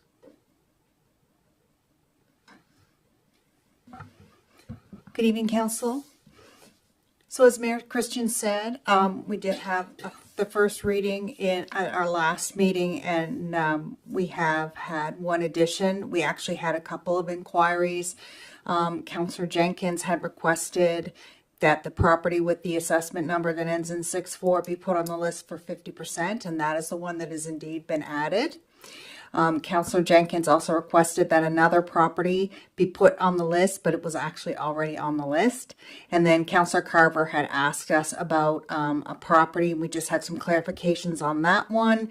And the last one was another property that Councillor Carver had requested, but it's already commercially exempt through PVSC. So therefore, we just have the one addition. That addition has been added to the list at 50%, which means it is the value is $136,200. So the reduction in tax revenue is $1,460 for the region of Queens. And it's in my understanding the rationale with the 50% is it's a church owned property, but half of it is occupied by a resident. So the exemption is for half of the square footage that's actually for community benefit. That's correct. So that's absolutely correct, Mayor Christian. Yes. Yeah, great. Thank you. Any questions? Yeah, Deputy Mayor Charlton. Thank you. I had an inquiry from a resident about how these names come to be on the list, and it's my understanding that we're aware of some of them, but also like councillors let staff know if there's a property that may be available. Residents reach out to staff specifically asking the same questions. I'm just wondering, in regards to a commercial building, if there's a not-for-profit that occupies space there, are they subject to the same? Are they subject to the same thing, where it'd be a certain percentage that they could have a reduction because there's a not-for-profit occupying the space? I'm just wondering if you could clarify that. If I'm What is available to have the exception for the bylaw? It's basically laid out in the MGA. Our bylaw itself doesn't have any details. So, and I mean, it has here a property of the name register of a Canadian charity that is used directly and solely for charitable purposes, or a property of a non-profit community charitable, fraternal, educational, recreational, religious, cultural, and sporting organization. If in the opinion of council, because it is at council's discretion, that the organization provides a service that might otherwise be the responsibility of council. And the buildings, pump stations, deep wells, pumps, that's more about a works thing. Since I've been here, the properties that are added to the list are things that, properties that council has brought forward, or if our tax clerk is notified, we will include them in the staff report so that council can discuss them. And I believe last year there was one that was proposed and council did not add it. So to answer your question about how it happens, staff can be told, and we will then communicate it to council through a staff report, or you as councillors can talk to your constituents, and if there's a property that wants to be added by you, you let us know and we'll add it to the staff report. Because at the end of the day, it's not staff's responsibility to weed out, the applicants. If they're obviously not going to qualify, we'll have a conversation with that person, but this is a council's discretion list. It's a bylaw of council, and so council is the one that has the decision to make. But so the relevant legislation is the way that it reads is that the property is owned by the charitable organization. I think in my reading of the is that right? I would agree with that. With respect to the question, if it's a commercially owned property by a private citizen and then they have a tenant in it who is engaged in nonprofit organization or what have you, the way that my reading of the legislation is that the actual holding is the deed or the ownership of the property is that of the charitable organization. That's my reading of the legislation. Any other questions on it? Okay, then I will look for a motion. Thanks very much, Joanne. I will look for a motion that Council of the Region of Queens Municipality receive the report. Nope, I'm in the wrong place. Titled Tax Exemption Bylaw, second reading for information, and that and give a second reading to bylaw number 14 respecting tax exemptions. Moved by Deputy Mayor Charlton. Can I get a second? Councillor Jenkins, any further discussion or debate on the motion? Hearing none, all those in favor? Motion carried. Okay, moving on to 9.2, the updated municipal accessibility plan. Look at you, you're keen. And so I will let Elise take it away. Good evening, Council and Mayor and public. We are at the next stage under the Provincial Accessibility Act that mandates public sector bodies, of which we are one, being a municipality. We are at the deadline of updating. We have all had our plans. We did some great work over the past few years. And what I put forth was a strong base of what we had before. If you had seen it before, you would recognize a lot of it. The goals are the same. A lot of our first primary actions would be the same. But now for the update, we want to see what has been done and if there's any new focus. And what I tried to highlight as the new focus is interdepartmental work and all the departments taking roles and responsibilities. And this follows what the province is doing. It's not just the Accessibility Directorate. And in our case, we don't have an accessibility coordinator anymore. And that's okay because now everybody is going to do the work. And more community involvement, more community engagement.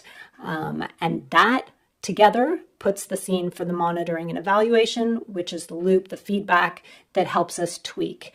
So I would also suggest that this is a bit of a living document, as it always was. We need to go to the community and get the feedback, and then it may tweak a little bit in terms of priorities. And the one other new layer that I touched on briefly is under the Office of Equity, there are mandates now for equity, diversity, and inclusion. And many municipalities that don't have huge resources are marrying those two focuses, creating inclusion as an umbrella under which accessibility is one component. So there's room for discussion there, but again, it comes back to the community engagement. It comes back to our advisory committees, and just keeping in mind that under the Act, the Accessibility Advisory Committee is mandated to have 50% first voice, like lived experience. So if there was ever a move to kind of bring the two teams together, we have to maintain that. And I mean, we can get into the weeds. I can get into specifics as to questions as what's been done, or how this relates to budget. I think the big question is going to be the staff capacity. As much as I can say, yeah, it's everybody's work, we will need to allocate very specific tasks to specific roles. And I see that the same way we're all learning about safety and we're all learning about cybersecurity, we're all training and learning. Everybody has a little layer of work to do here. Thanks very much, Elise. Questions, comments from council? Go ahead, Councilor Romero. I have been on the Accessibility Committee for the last 4 years, and I'm on it as well again. The only problem I see with not having an accessibility coordinator is Elise applied for a lot of grants and received a lot of grants, which I'm not sure if there's a way forward as far as the grants. Maybe she has an idea on it. It is good that the staff has taken the lead on it, definitely, as well. I just don't know if things will get lost. That's the main concern. I do have an idea about the town halls, though. It would be nice if Elise would attend those with us and get out in the community and get some feedback on accessibility. People seem to be more forefront, I guess, communicating face to face instead of doing online. And there's a lot of people that can't go online and do surveys as well. So I'd like to see the accessibility part of it be in our town hall meetings as well. We may get more ideas, just a thought. But I'd like to hear what she's thinking as far as the grants. I'm always looking at grants, and certainly in my role as capital projects, I have a few that I'm working on. There are other grants for recreation, for employment supports that, you know, I can flag and pass on to relevant staff. I think once people know where to look and get on the right newsletter, they'll get the information. Sometimes I pass it on to economic development and they've seen it, or I pass it to somebody else and they've seen it. So, I mean, I'm happy to support that, but it's not that hard to stay on the radar. Absolutely in person, would love to support, but I think a lead will have to be selected sort of from the staffing perspective. Thanks very much. Other members of council? Questions or comments at this point? I have to say, I thank you very much, Elise, for your efforts in advancing this file within the organization and for supporting us with an updated plan.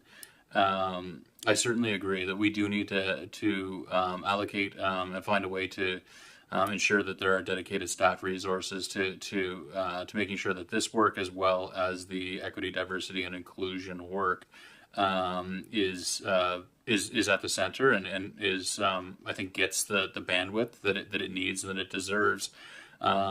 Just being candidly, I have to say that we haven't been successful in mobilizing an effective committee of council with respect to accessibility or the EDI work. We have some great members of the community who are interested in engaging in that work, and it is as a lack of challenges that we've experienced operationally within the organization in allocating appropriate resources to support the committees of council, to support the public engagement work.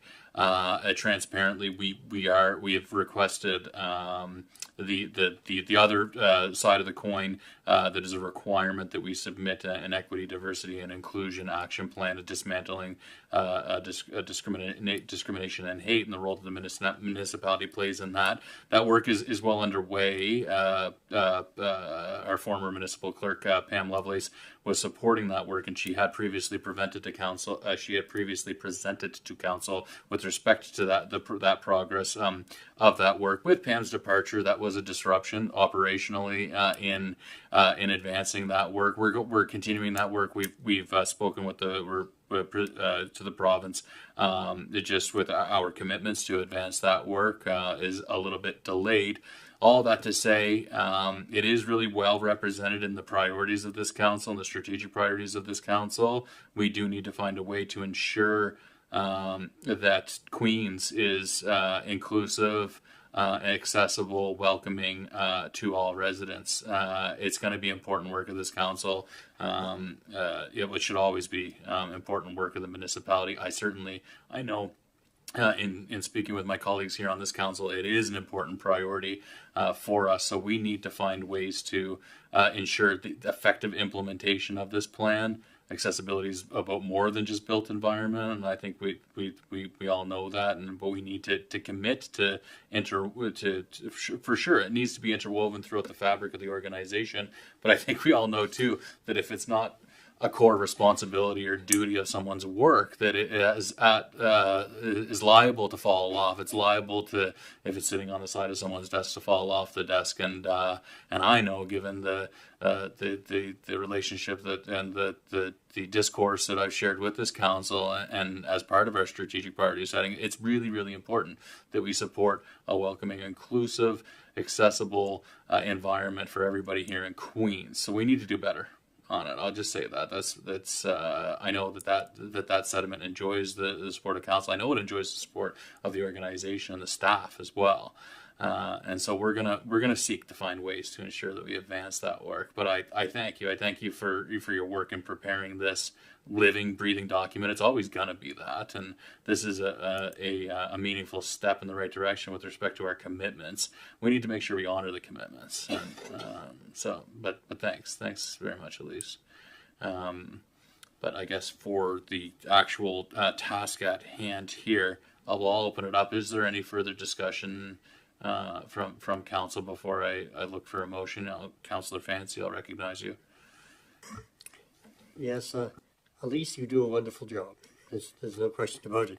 It's been a pleasure working with you on different projects and things, because you're on top of it. That's what scares me a little bit, is because when we start doing projects, if we don't have safety and accessibility as the priority, or even know how we go around it, sometimes we miss the mark.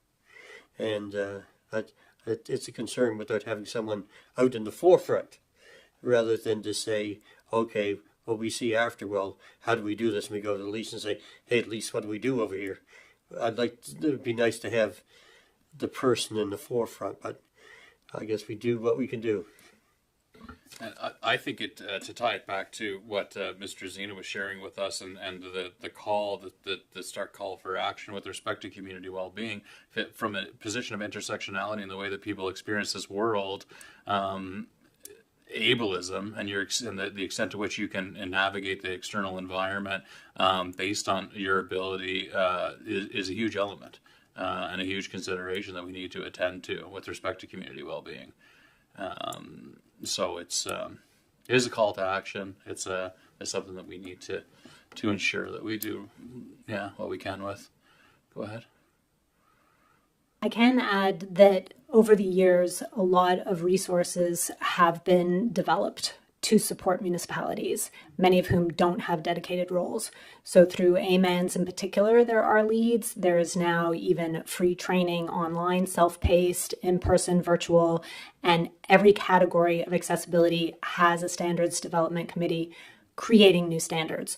So the same way now, we could not build a pool that is not accessible, whether I'm involved or not. That is building code. That is happening with employment. That is happening with transportation across the board. So just to say that it will be supported, and there are trainings out there that, at least more is in place now. Yeah, and I think that that's true. That's a great point. I think the AMEN's resources are, with respect to the to dismantling racism and hate. Similarly, they're less developed because it hasn't been it's not for as far as long, but they're incredibly rich. We just need to foster an environment where we can fully take advantage of them, I think. Okay.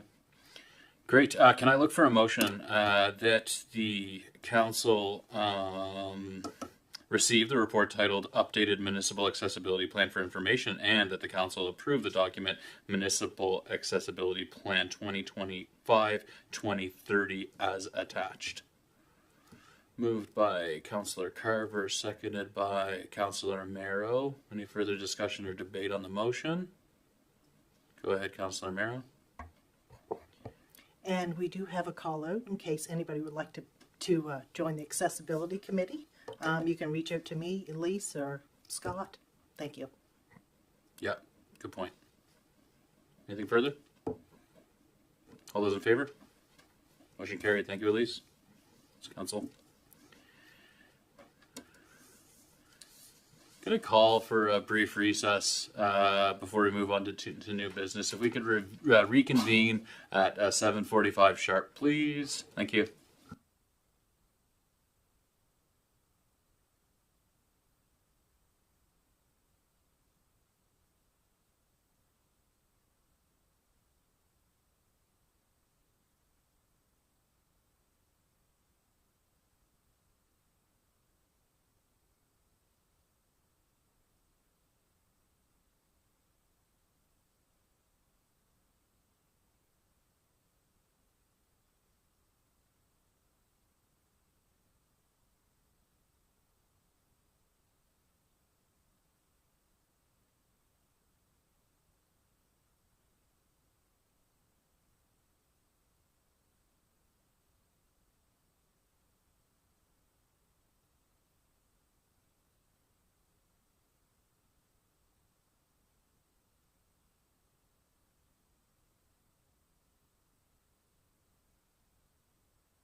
Okay, if we could reconvene the meeting, please. Members of the council, the public, can please find your seats. We'll get rolling again here. Great. 10.1, Queens Neighborhood Cooperative Housing. I believe Director McLeod, you're going to speak to this. Take it away. Sure, Mayor Christian. Just, I guess, a brief background. Back in 2023, the municipality conveyed a parcel of municipal lands to the Queens Neighborhood Cooperative Housing Group with the intent that the group would develop a multiple unit affordable residential housing development on the site. One of the conditions of the purchase and sale agreement was that the group initiate construction prior to June 30th of 2024. Unfortunately, preliminary work had taken considerably longer than they anticipated, and they weren't able to meet that deadline. Council previously granted an extension to that condition to the end of December of 2024. So the group is back to us again. They've completed a considerable amount of work to date, but they are just not in a position yet to put shovels in the ground. So they're requesting an additional extension to initiate construction to the end of August of 2025. Any questions, Council? I just have a couple questions on the land, Mike. The property itself, I know from being in the neighborhood, is quite a flowage from at least 4 brooks. And there was a considerable amount of flooding after the initial groundwork was done in the area. And I'm just wondering if anything was resolved on that prior to granting an extension. Not that I'm aware of. I know they did. There's a fairly significant storm ditch that runs under there, and I know that was cleaned out, and I believe they did some downstream work to that ditching, but that's as far as I know. Councillor Fansky? Yeah, I've in the past excused myself from being on because I go to some of their committee meetings, but I'm more of a go as an advisor on different things, so I don't have anything in the game to it. So and I know that they were building like a big pond area, so to speak. So this is supposed to catch the runoffs of the waters, so they could be able to hold it, and it would not that this would be able to catch everything that they could think that would come into the area. That's all I know. It's something in that nature there. Yeah, the last meeting that we had with the co-op housing group, they had articulated that they had taken some remedial action with respect to the water moving through the area. I know that there were some residents on Lawrence Street that were concerned with respect to the amount of water that was being diverted onto their properties. Yeah. Any further questions? Councillor Jenkins? I'm just wondering how sure this group is that the August 31st timeline will be able to be met, or are we going to be back at this then to extend it again? I guess as per the email to me, they felt that the August 31st was sufficient time to be able to finalize their financing and design materials to proceed. So they seem confident they'll be able to meet that deadline, but I guess we have to wait and see. So I know it's out to tender now. They're looking for a vendor. They expect, like, the anticipated start date that's articulated is like they expect to have shovels in the ground in the spring time. So they are building in some buffer. I think their expectation is actually to commence construction in the springtime, but they're kind of pushing it to August 31st. I believe that they think that that's sort of worst case scenario to have shovels in the ground on the project. Anything further? Okay, can I look for a motion that the Council of the Region of Queens receive the report titled Queens Neighborhood Cooperative Housing Construction Date Extension, and that the date for initiation of the construction be extended from December 31st of 2024 to August 31st, 2025. Moved by Deputy Mayor Charlton, seconded by Councillor Carver. Any further debate or discussion on the motion? All those in favor? Carried. Okay, 10.2 is with respect to our approach to emergency management coordinator salary and compensation. I believe CAO McDougall is prepared to speak on this matter. I'll give it a go. I have a bit of a cold, so please forgive me if that interferes. Just quickly, we have an emergency management bylaw. I believe that is an obligation that the municipality has. It defines a number of committees as well as the requirement to appoint emergency management coordinator and an alternate emergency management coordinator. I've outlined the main functions for the emergency management coordinator position, including supporting the two committees contemplated in the bylaw, as well as daily activity, communicating with the provincial government and other agencies involved in emergency management. The alternate emergency management coordinator is primary responsibilities to fulfill the duties of the coordinator when the coordinator is absent or unavailable, but they would also have a weekly role in monitoring emergency management issues. The current compensation, probably more of an honorarium, is $7,500 for the coordinator and $5,000 for the alternate coordinator. I've estimated the amount of time that I, in conversation with the emergency management coordinator, and it's clear to me that that's more of an informal compensation structure rather than a compensation structure designed to compensate them for the time that they would need to spend to perform the function professionally. The Association of Municipal Administrators does an annual salary survey. Many municipalities contribute that. I identified some salaries. It's difficult to have a perfect apples-to-apples comparison, but I identified some municipalities that would have part-time positions similar to the region of Queens.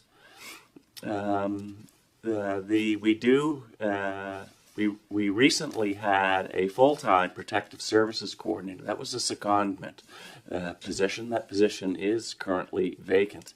There was a role for that position with respect to emergency management. At this time, it would be my intention to staff the two part-time positions. The emergency management coordinator, we have Lou in place, but it would be my intention to staff the alternate position as soon as possible. I think there could be potential in the next year or two to revisit a permanent protective services coordinator, but at this time I think it's essential that we staff those positions to ensure we're as positioned as we can be to respond to emergencies. The method I used, as identified, estimated 25% time for the coordinator and half of that for the alternate. I've recommended compensation based on comparable salary grades that we have for our non-union employees.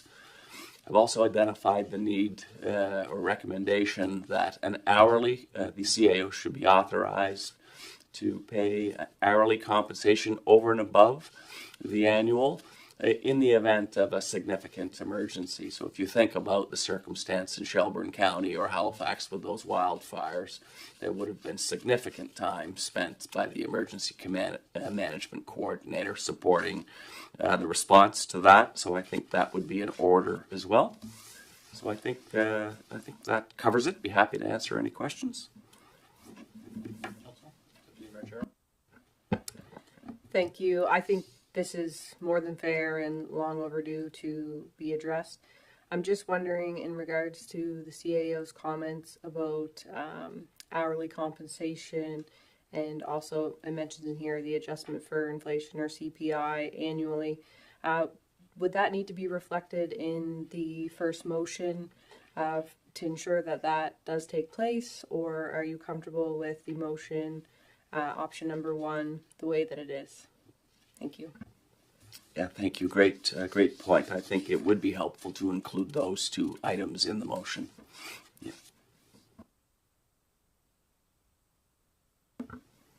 Further comments or questions with respect to the staff report prepared by our CAO?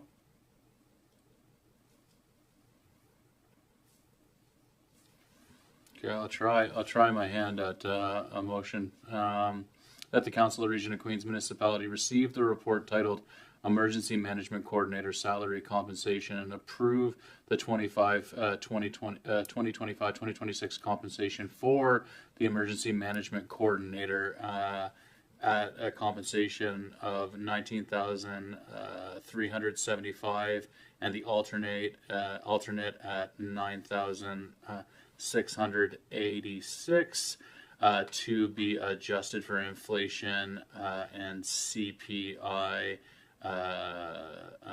annually, and allowing for hourly remuneration for services above and beyond the typical duties with the discretion of the CAO.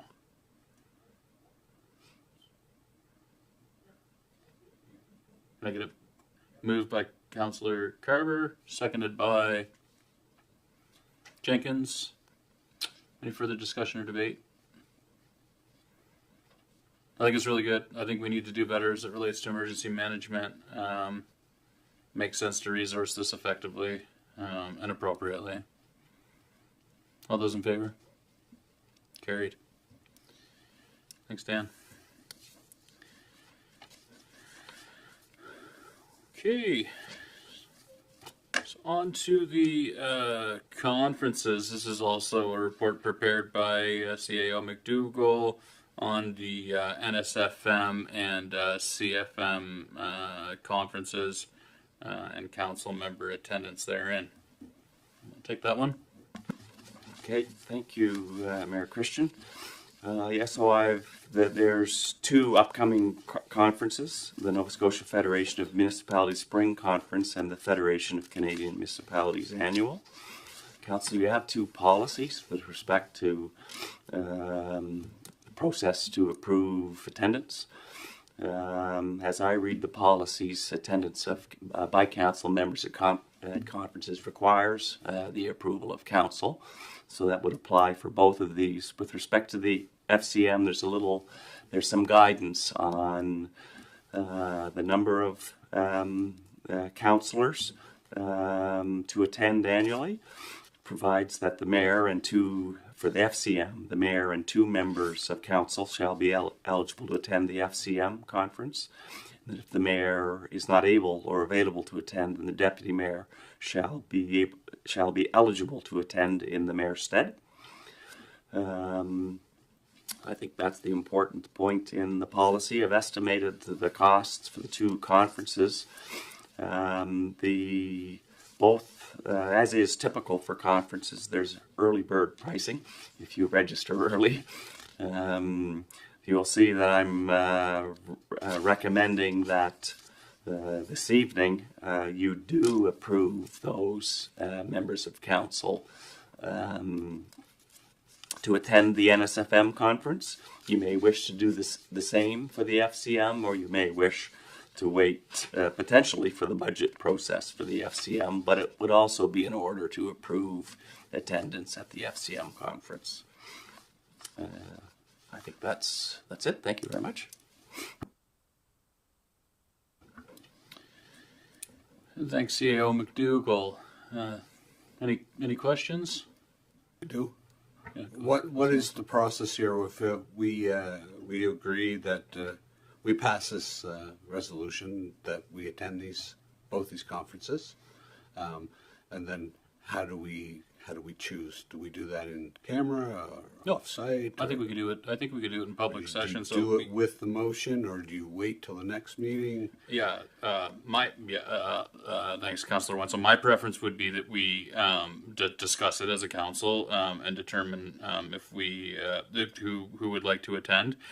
For the FCM, I think it and as outlined in the report, the upcoming dates. The FCM will be held from May 29th to June 1st in Ottawa. So for this year, for 2025, 2026 will be held in Edmonton. 2027 will be held in Halifax. And I think just from like a fair approach, it makes sense to have to send. Depending on people's availability and interest, to send different members of council to those different conferences. So maybe give some forethought to that with respect to Ottawa versus Edmonton versus Halifax, and your availability and interest in attending those conferences. We have more clarity on the FCM because we have a direct policy related to it, as articulated by our CAO. With respect to it, so that the sort of it's approved that the mayor attends and is accompanied by up to 2 members of council. That's right, yeah. So maybe we just bite it off into chunk-sized pieces, and I mean, I agree to be cost-effective here to get in on the early bird for the registrations on these. So maybe we could just open it up and see who on council would be interested in attending the FCM conference in Ottawa. If we have excess number of people who are interested in attending that one, just to keep it fair, we could draw names with respect to that too. So I'll just open it up in terms of your availability and interest to attend FCM. That's taking place in Ottawa end of May this year. I would just want to add to the FCM that I'm on the climate change caucus for the FCM. So right, if I would be interested in that one and available at the end of May. Sure. Okay, so Councillor Wenzel has articulated his interest in attending the FCM. Is there another member of council or members of council who would like to attend that conference? Yeah, go ahead, Deputy Mayor Charlton. Thank you. In our previous 4 years, unfortunately, no member of council made it to an FCM. And speaking with other councillors and mayors, there's a lot of value in FCM. I've been to many NSFMs, and it's great personal development. You get to network and learn other things. And speaking with Mayor Mitchell from the town of Bridgewater, I believe he's taken his director of public works to an FCM before, so there's a lot of value for staff at these events as well. And I think that our FCM policy is outdated and could use it could certainly be updated. The fact that if a member if Councillor Wenzel goes in May, based off the way the policy reads, he would not be able to go again in this term. And if he becomes an FCM member, that would be very problematic, especially if he's on these committees. And I think just logistically, sometimes you have, 1, 2, 3 members of council who do have flexibility, who can travel, who want to go to these events. And I don't think that they should be only able to go once if other members can't go. I think it would be appropriate to say that preference should be given to those who haven't gone. Yeah. But certainly, I, in attending NSFMs, which is not subject to that same policy, have sometimes gone by myself or another member of council, and we learn a lot and we bring it back to everyone here, and it benefits everyone. So I'd just like to flag that. I think that is something that I'll bring forward another time to potentially revise that. With also a focus on maybe having some money in the budget for staff so that they could attend this as well, because there's huge benefit there. Right. Thank you. Thanks, Deputy Mayor Charlton. I agree. I think some nuance in that policy, we should consider that in the future for sure. Which is with respect to this year. Is there another member of council who would be interested in going to the FCM? I'm not seeing any. I can hardly wait. Wenzel, I can watch out, Ottawa. So I'll look for a motion of the Council Region of Queens approve attendance for the Federation of Canadian Municipalities annual conference for the Mayor and Councillor Wenzel. And council members and direct staff to include an appropriate amount in the 25-26 operating budget to accommodate that expenditure. Moved by Councillor Carver, seconded by Councillor Merrow. Any further debate or discussion? Yeah. Just clarifying that said the mayor and Councillor Wenzel, not and council members. Yeah, sorry. Okay. Pardon me. Thanks. It's 8:06. Thanks for clarifying that. Yes, so for Mayor Christian and Councillor Wenzel and direct staff to include an appropriate amount in the budget. All those in favor? Carried. So the NSFM is April 30th to May 2nd in Truro. Who wants to go? Deputy Mayor Charlton and our esteemed representative on the South Shore for the NSFM is interested in attending the conference. Any other members of council? I intend to go. Okay, just looking for any... Okay. I will look for a motion that the Council Region of Queens approve attendance for the Nova Scotia Federation of Municipalities 2025 Spring Conference for Mayor Christian, myself, and Deputy Mayor Charlton. All those in favor? Sure. And direct staff to include an appropriate amount in the 25-26 operating budget. Thanks, Deputy Mayor. Any discussion or debate? All those in favor? Carried. Okay. 10.4. South Shore Flying Club request to waive the rental fee. Or sorry, the request to waive. Yeah, I guess. So a couple options here. So there was a motion on the table. There's a motion that was tabled at our previous meeting of council with respect to this request. And so what we can do is we can take that motion off the table, put it back on the floor, and debate it as is. We can let it die and present a new motion. So the original motion that was moved by Councillor Jenkins and seconded by Councillor Carver March 11th was that the Region of Queens Municipalities Council approve forgiveness of the rental fee for the South Shore Flying Club in the amount of $4,000 in rent due to financial limits of the club that the club is experiencing.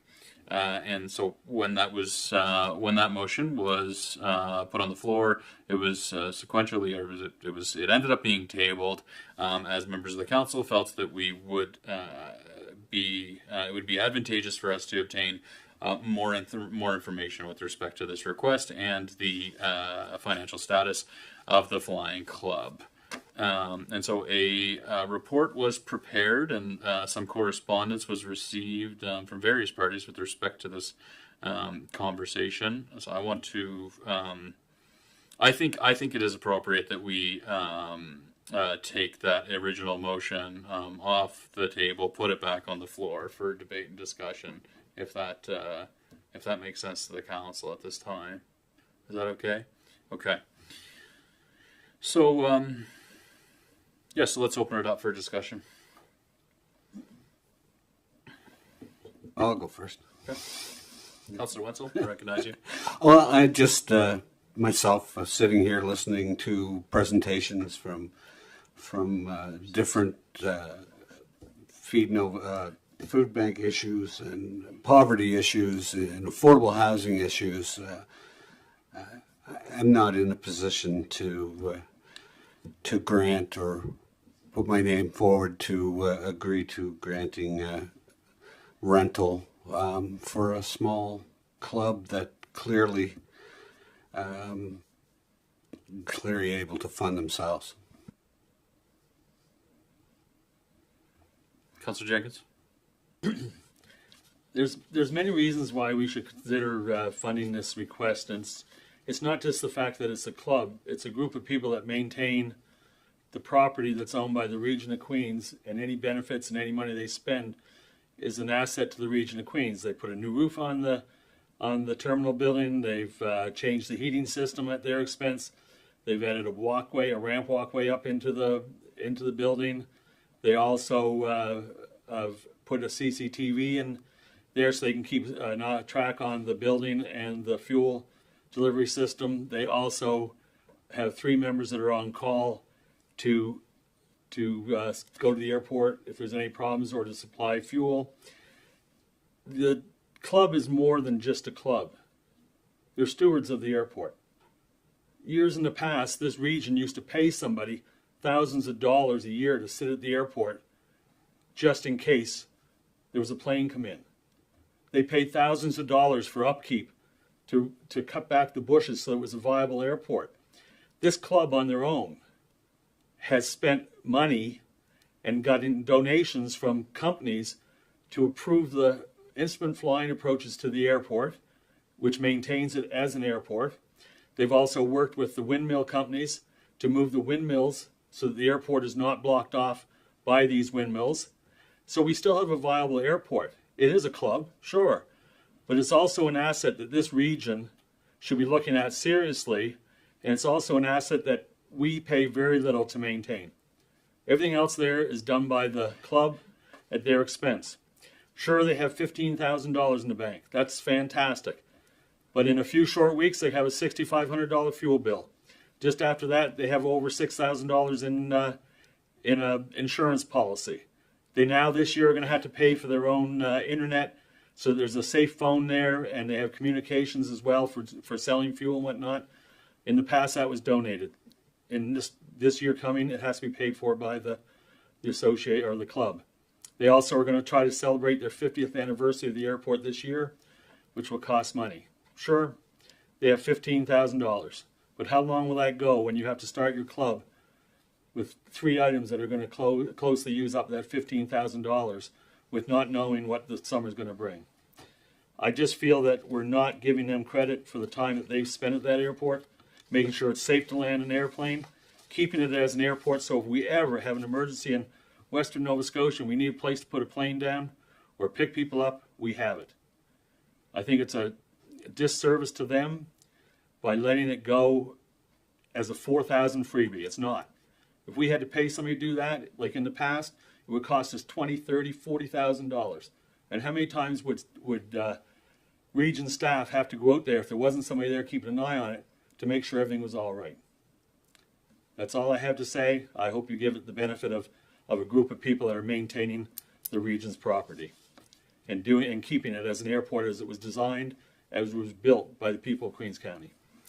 Thank you. Thank you, Councillor Jenkins. I know one challenge I experienced in reviewing the staff report is that a lot of the in-kind and substantial investments that the club has made are not accounted for on their financial statements, which makes it incredibly challenging. It makes it challenging to fully understand the context and the financial picture of the flying club, of the organization. Further debate or discussion from members of council on this item? One more thing. Yes, Councillor Jenkins. This is an ask for this year. It's not a change in the contract going forward. It gives them time to decide how they're going to manage things and to move forward with it. So this is a 25-26 ask, not a permanent ask from the club. Thank you, Councillor Jenkins. Any other members of the council like to debate or discuss the motion? Councillor Merrill. I'd like to just respond to a little bit that Councillor Jenkins had said. As far as the internet, we have allowed so much for utilities. Whether it covers it or not, I'm not sure. As far as the new roof, we were told at the time that the gentleman that was in the process of purchasing the airport before he backed out, he was the one that actually had put the new roof on and paid for it. I'm not sure if the flying club did or he did, but we were told that he did that. We are very grateful for the people looking after the social flying club, looking after the airport.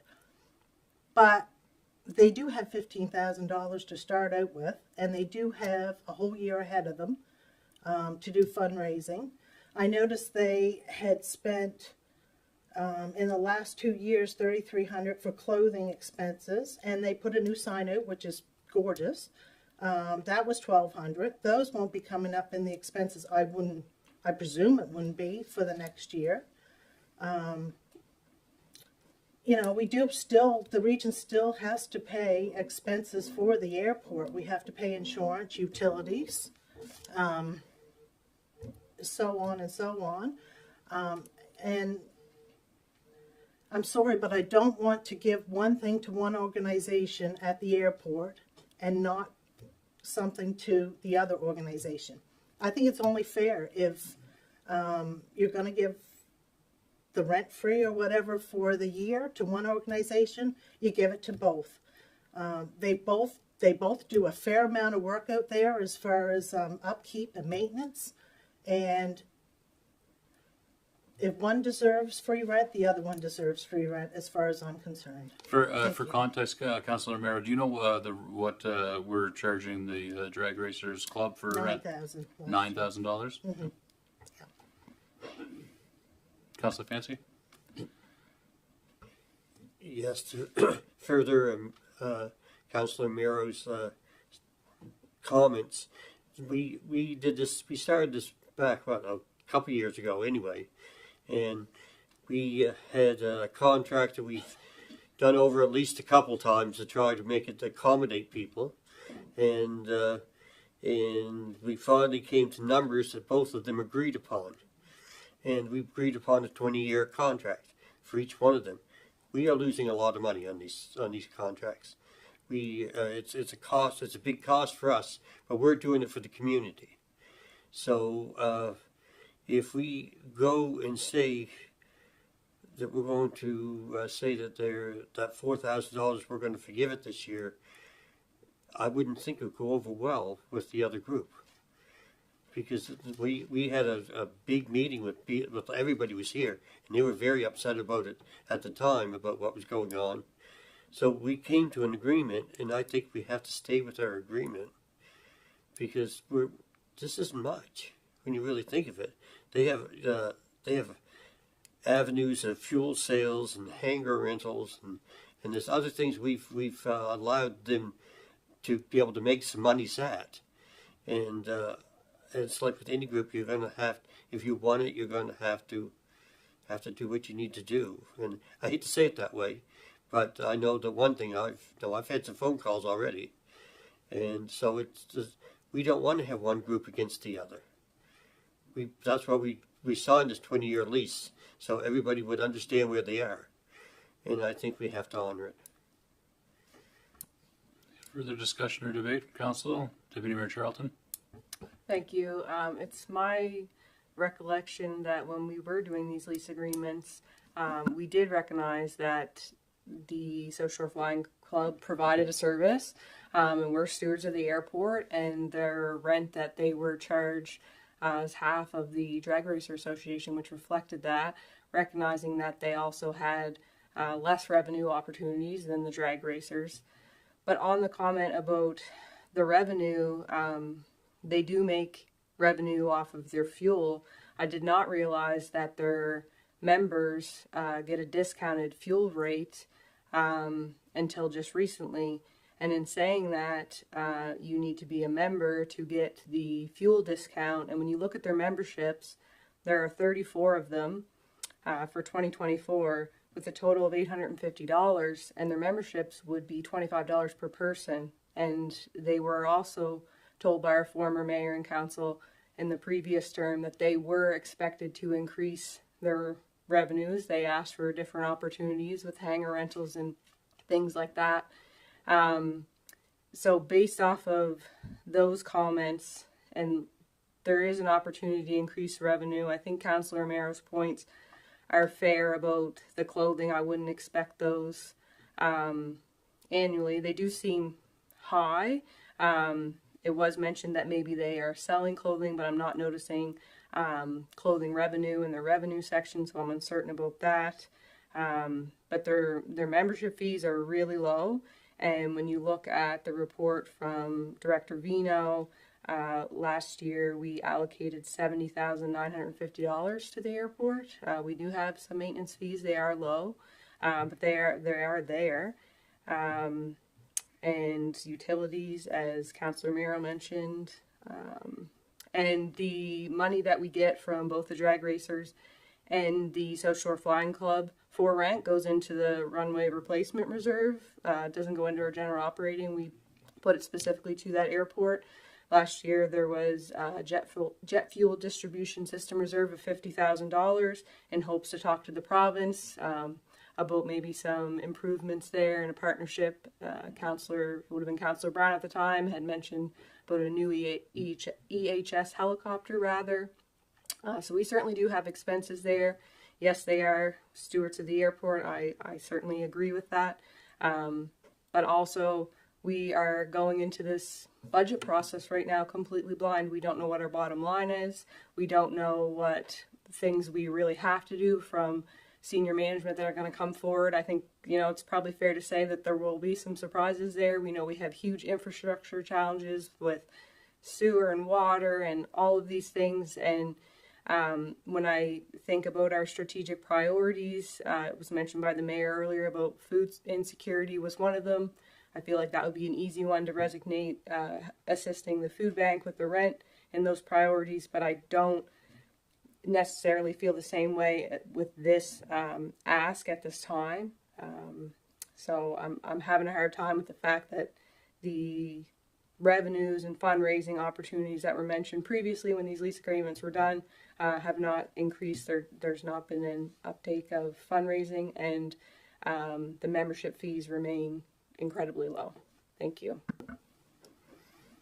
Thanks, Council, for a fulsome and substantive debate. Is there any further comments on this motion? This has been flagged just procedurally. I think that we need a motion to take the tabled motion off the table, put it back on the floor. So can I get just a procedural motion with respect to that? Moved by Wenzel. Can I get a second? Pardon me. Seconded by Councillor Fancy. Again, this isn't substantive. This is procedural. To take the motion off the table, put it back on the floor. All those in favor? Okay. Thank you. And then I will. I'll ask the question with respect to the motion. And so the way that it is framed, that the Region of Queens approve forgiveness of the rent fee for the South Shore Flying Club. So in this context, just to be clear, a yes vote would be to forgive the $4,000 rent due. A no vote would be to not to forgive the $4,000 rent due. So I will ask the question. All those in favor? Okay. So the motion's defeated. Thanks, Council. 10.5, spending limitations without an approved budget. Director Vino, could you just provide us with an overview on that business item, please?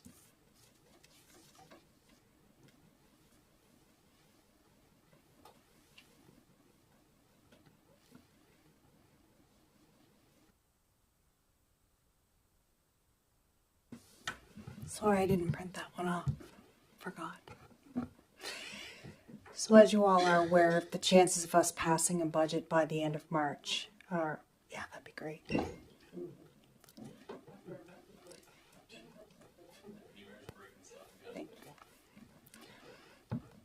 you.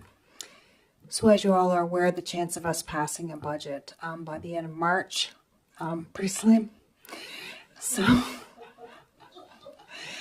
So we want to make sure that we can keep the lights on and the doors open and keep servicing our residents. And in order to do that, I started this last year, bringing a spending limitation motion to the floor so the council could approve the fact that staff, directors like myself and the other directors, could continue to spend money based on a percentage of our previous year's operating budget. One of the things that I've added with this motion that we didn't do last year, after discussion with our CAO and Director of Infrastructure, we have a number of capital projects that are taking place right now that we really don't want to stop. So we have added those. The capital projects that are currently in process are South Queens Outdoor Pool, South Queens, Queens Place Drive Extension, and Gorham Street Planter. So the recommendation lays out the amount that I've asked for permission for council to allow us as staff to pay, or to continue to pay. And then obviously once the budget is brought in, those amounts will be contributing to those budgets that will take place April 1st. Questions, council, for Director Vino? I'll ask that a member of the council move that the Council of Region of Queens Municipality approve 1/3 of the operational expense budget for 24-25 in the amount of $9,500,000 for the purpose of providing spending authority and business continuity in the fiscal year beginning April 1st, 2025, and until an operating budget and capital improvement plan is presented and approved by council. This spending limit applies to both operations and capital projects already in progress. Moved by Deputy Mayor Charlton, seconded by Councillor Amero. Any debate or discussion on the motion? All those in favor? All those in favor, sorry. Motion carried. Thanks for the sense of humor.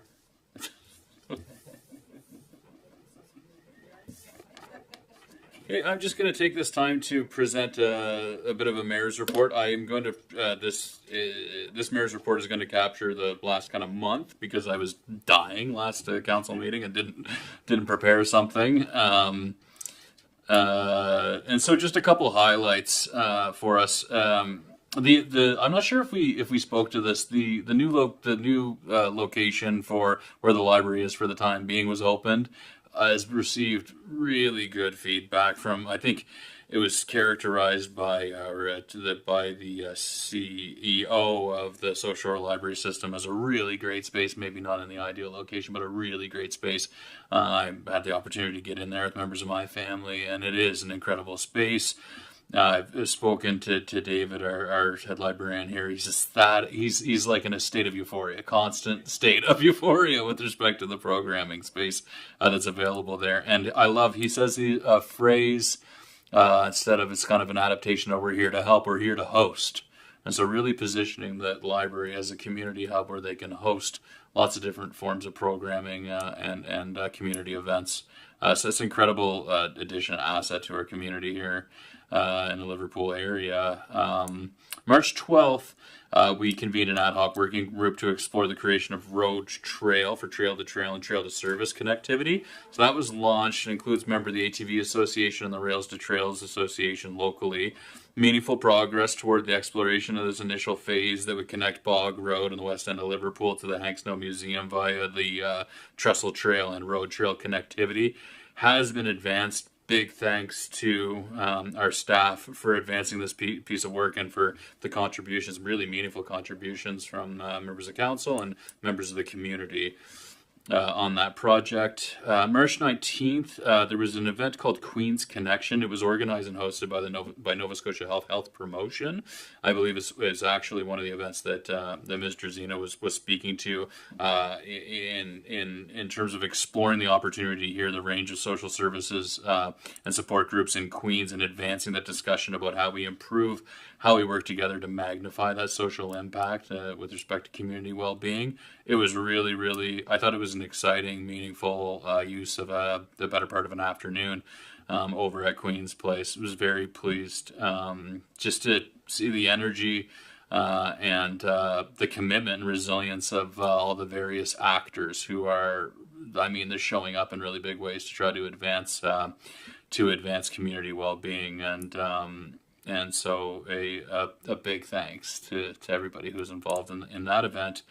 On March 21st, Councillor Fancy and I were joined by representatives of the Schelling Foundation to start a conversation to explore the establishment of a transition house or crisis shelter in Queens for women and families experiencing intimate partner violence. It's a group of private individuals who are very keen on working collectively and alongside other groups in the community to try to make that a reality. While we have Harbour House and Second Story who have a mandate to support Queens and Lunenburg County, we do not have any facilities actually here in Queens, and we're well aware that there is a persistent and critical need to support women and families in crisis situations. So that was really lovely to advance that conversation. March 22nd, last Saturday, was Agricultural Day in Caledonia. It was a great success. Big thanks to Steve Burns, as well as our neighboring municipalities and Innovate Nova Scotia, who pulled that event together. It was a really excellent opportunity to showcase that part of Queens County. Caledonia, the fire hall prepared a steer barbecue. There were really interesting speakers, really advancing, talking about what opportunities there are in agriculture and how to protect against some of the threats to the viability of agriculture.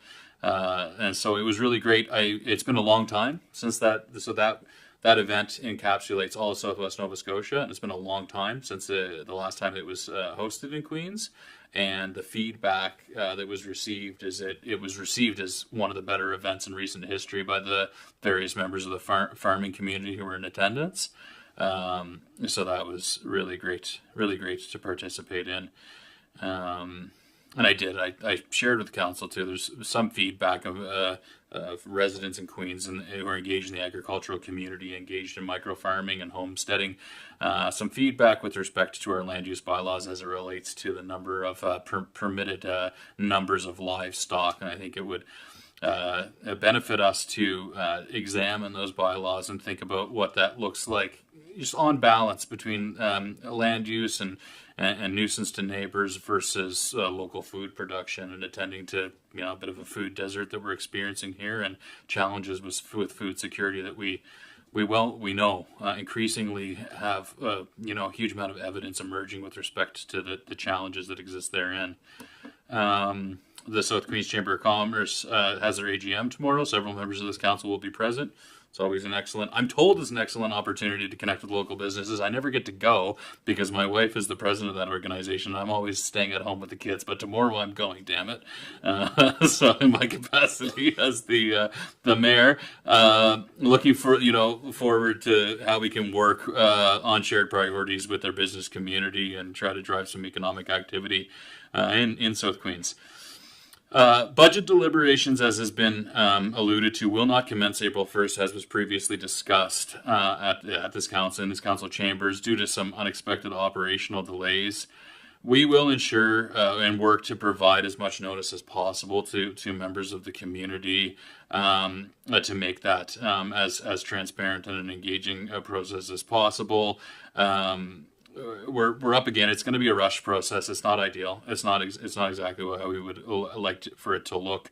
I know that members of our council are very much committed to engaging with members of the community. So we're going to have a couple key documents, being our strategic planning documents, those priorities, and then the budget for 25-26. And we're going to commit to getting out in the community, taking stock of community priorities, engaging in some reflective engagement with our communities to get a sense for the document, the strategic priorities document, which is a living, breathing document, and to be better prepared for our budget deliberations next go around.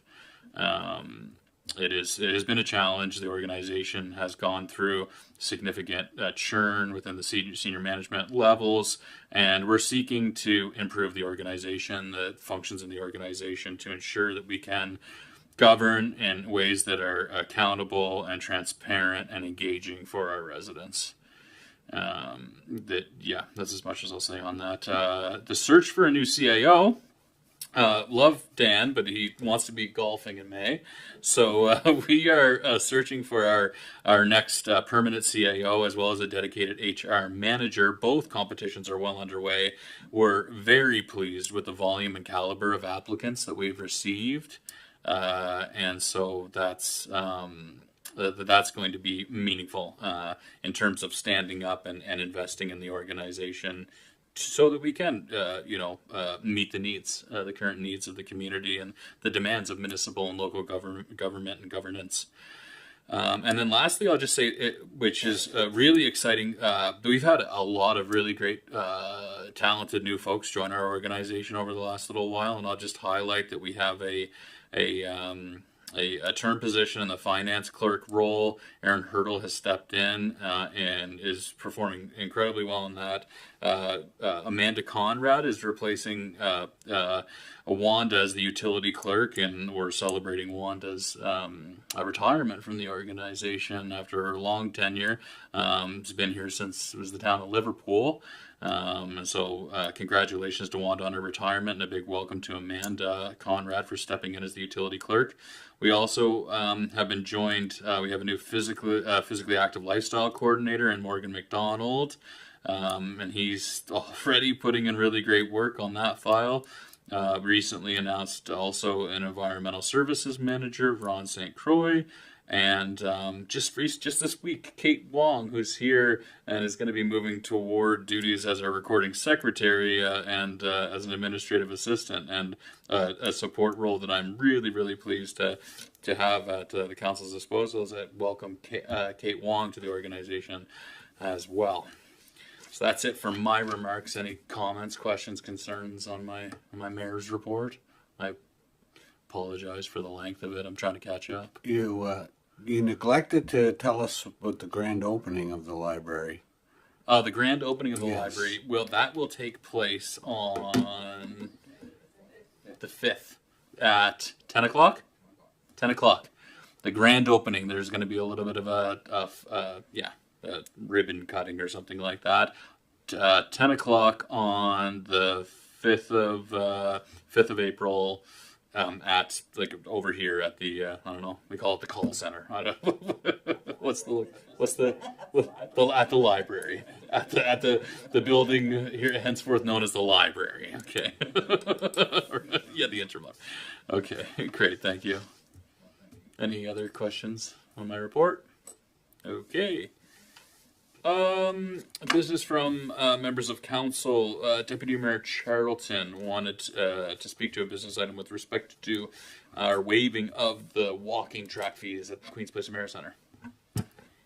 Thank you. So in December, I believe, council moved a motion to remove the $2 fee for the walking track for January, February, and March. It was shared with council the January usage from 2024 to 2025. I believe in 2024 it was around 700 logged users at that point.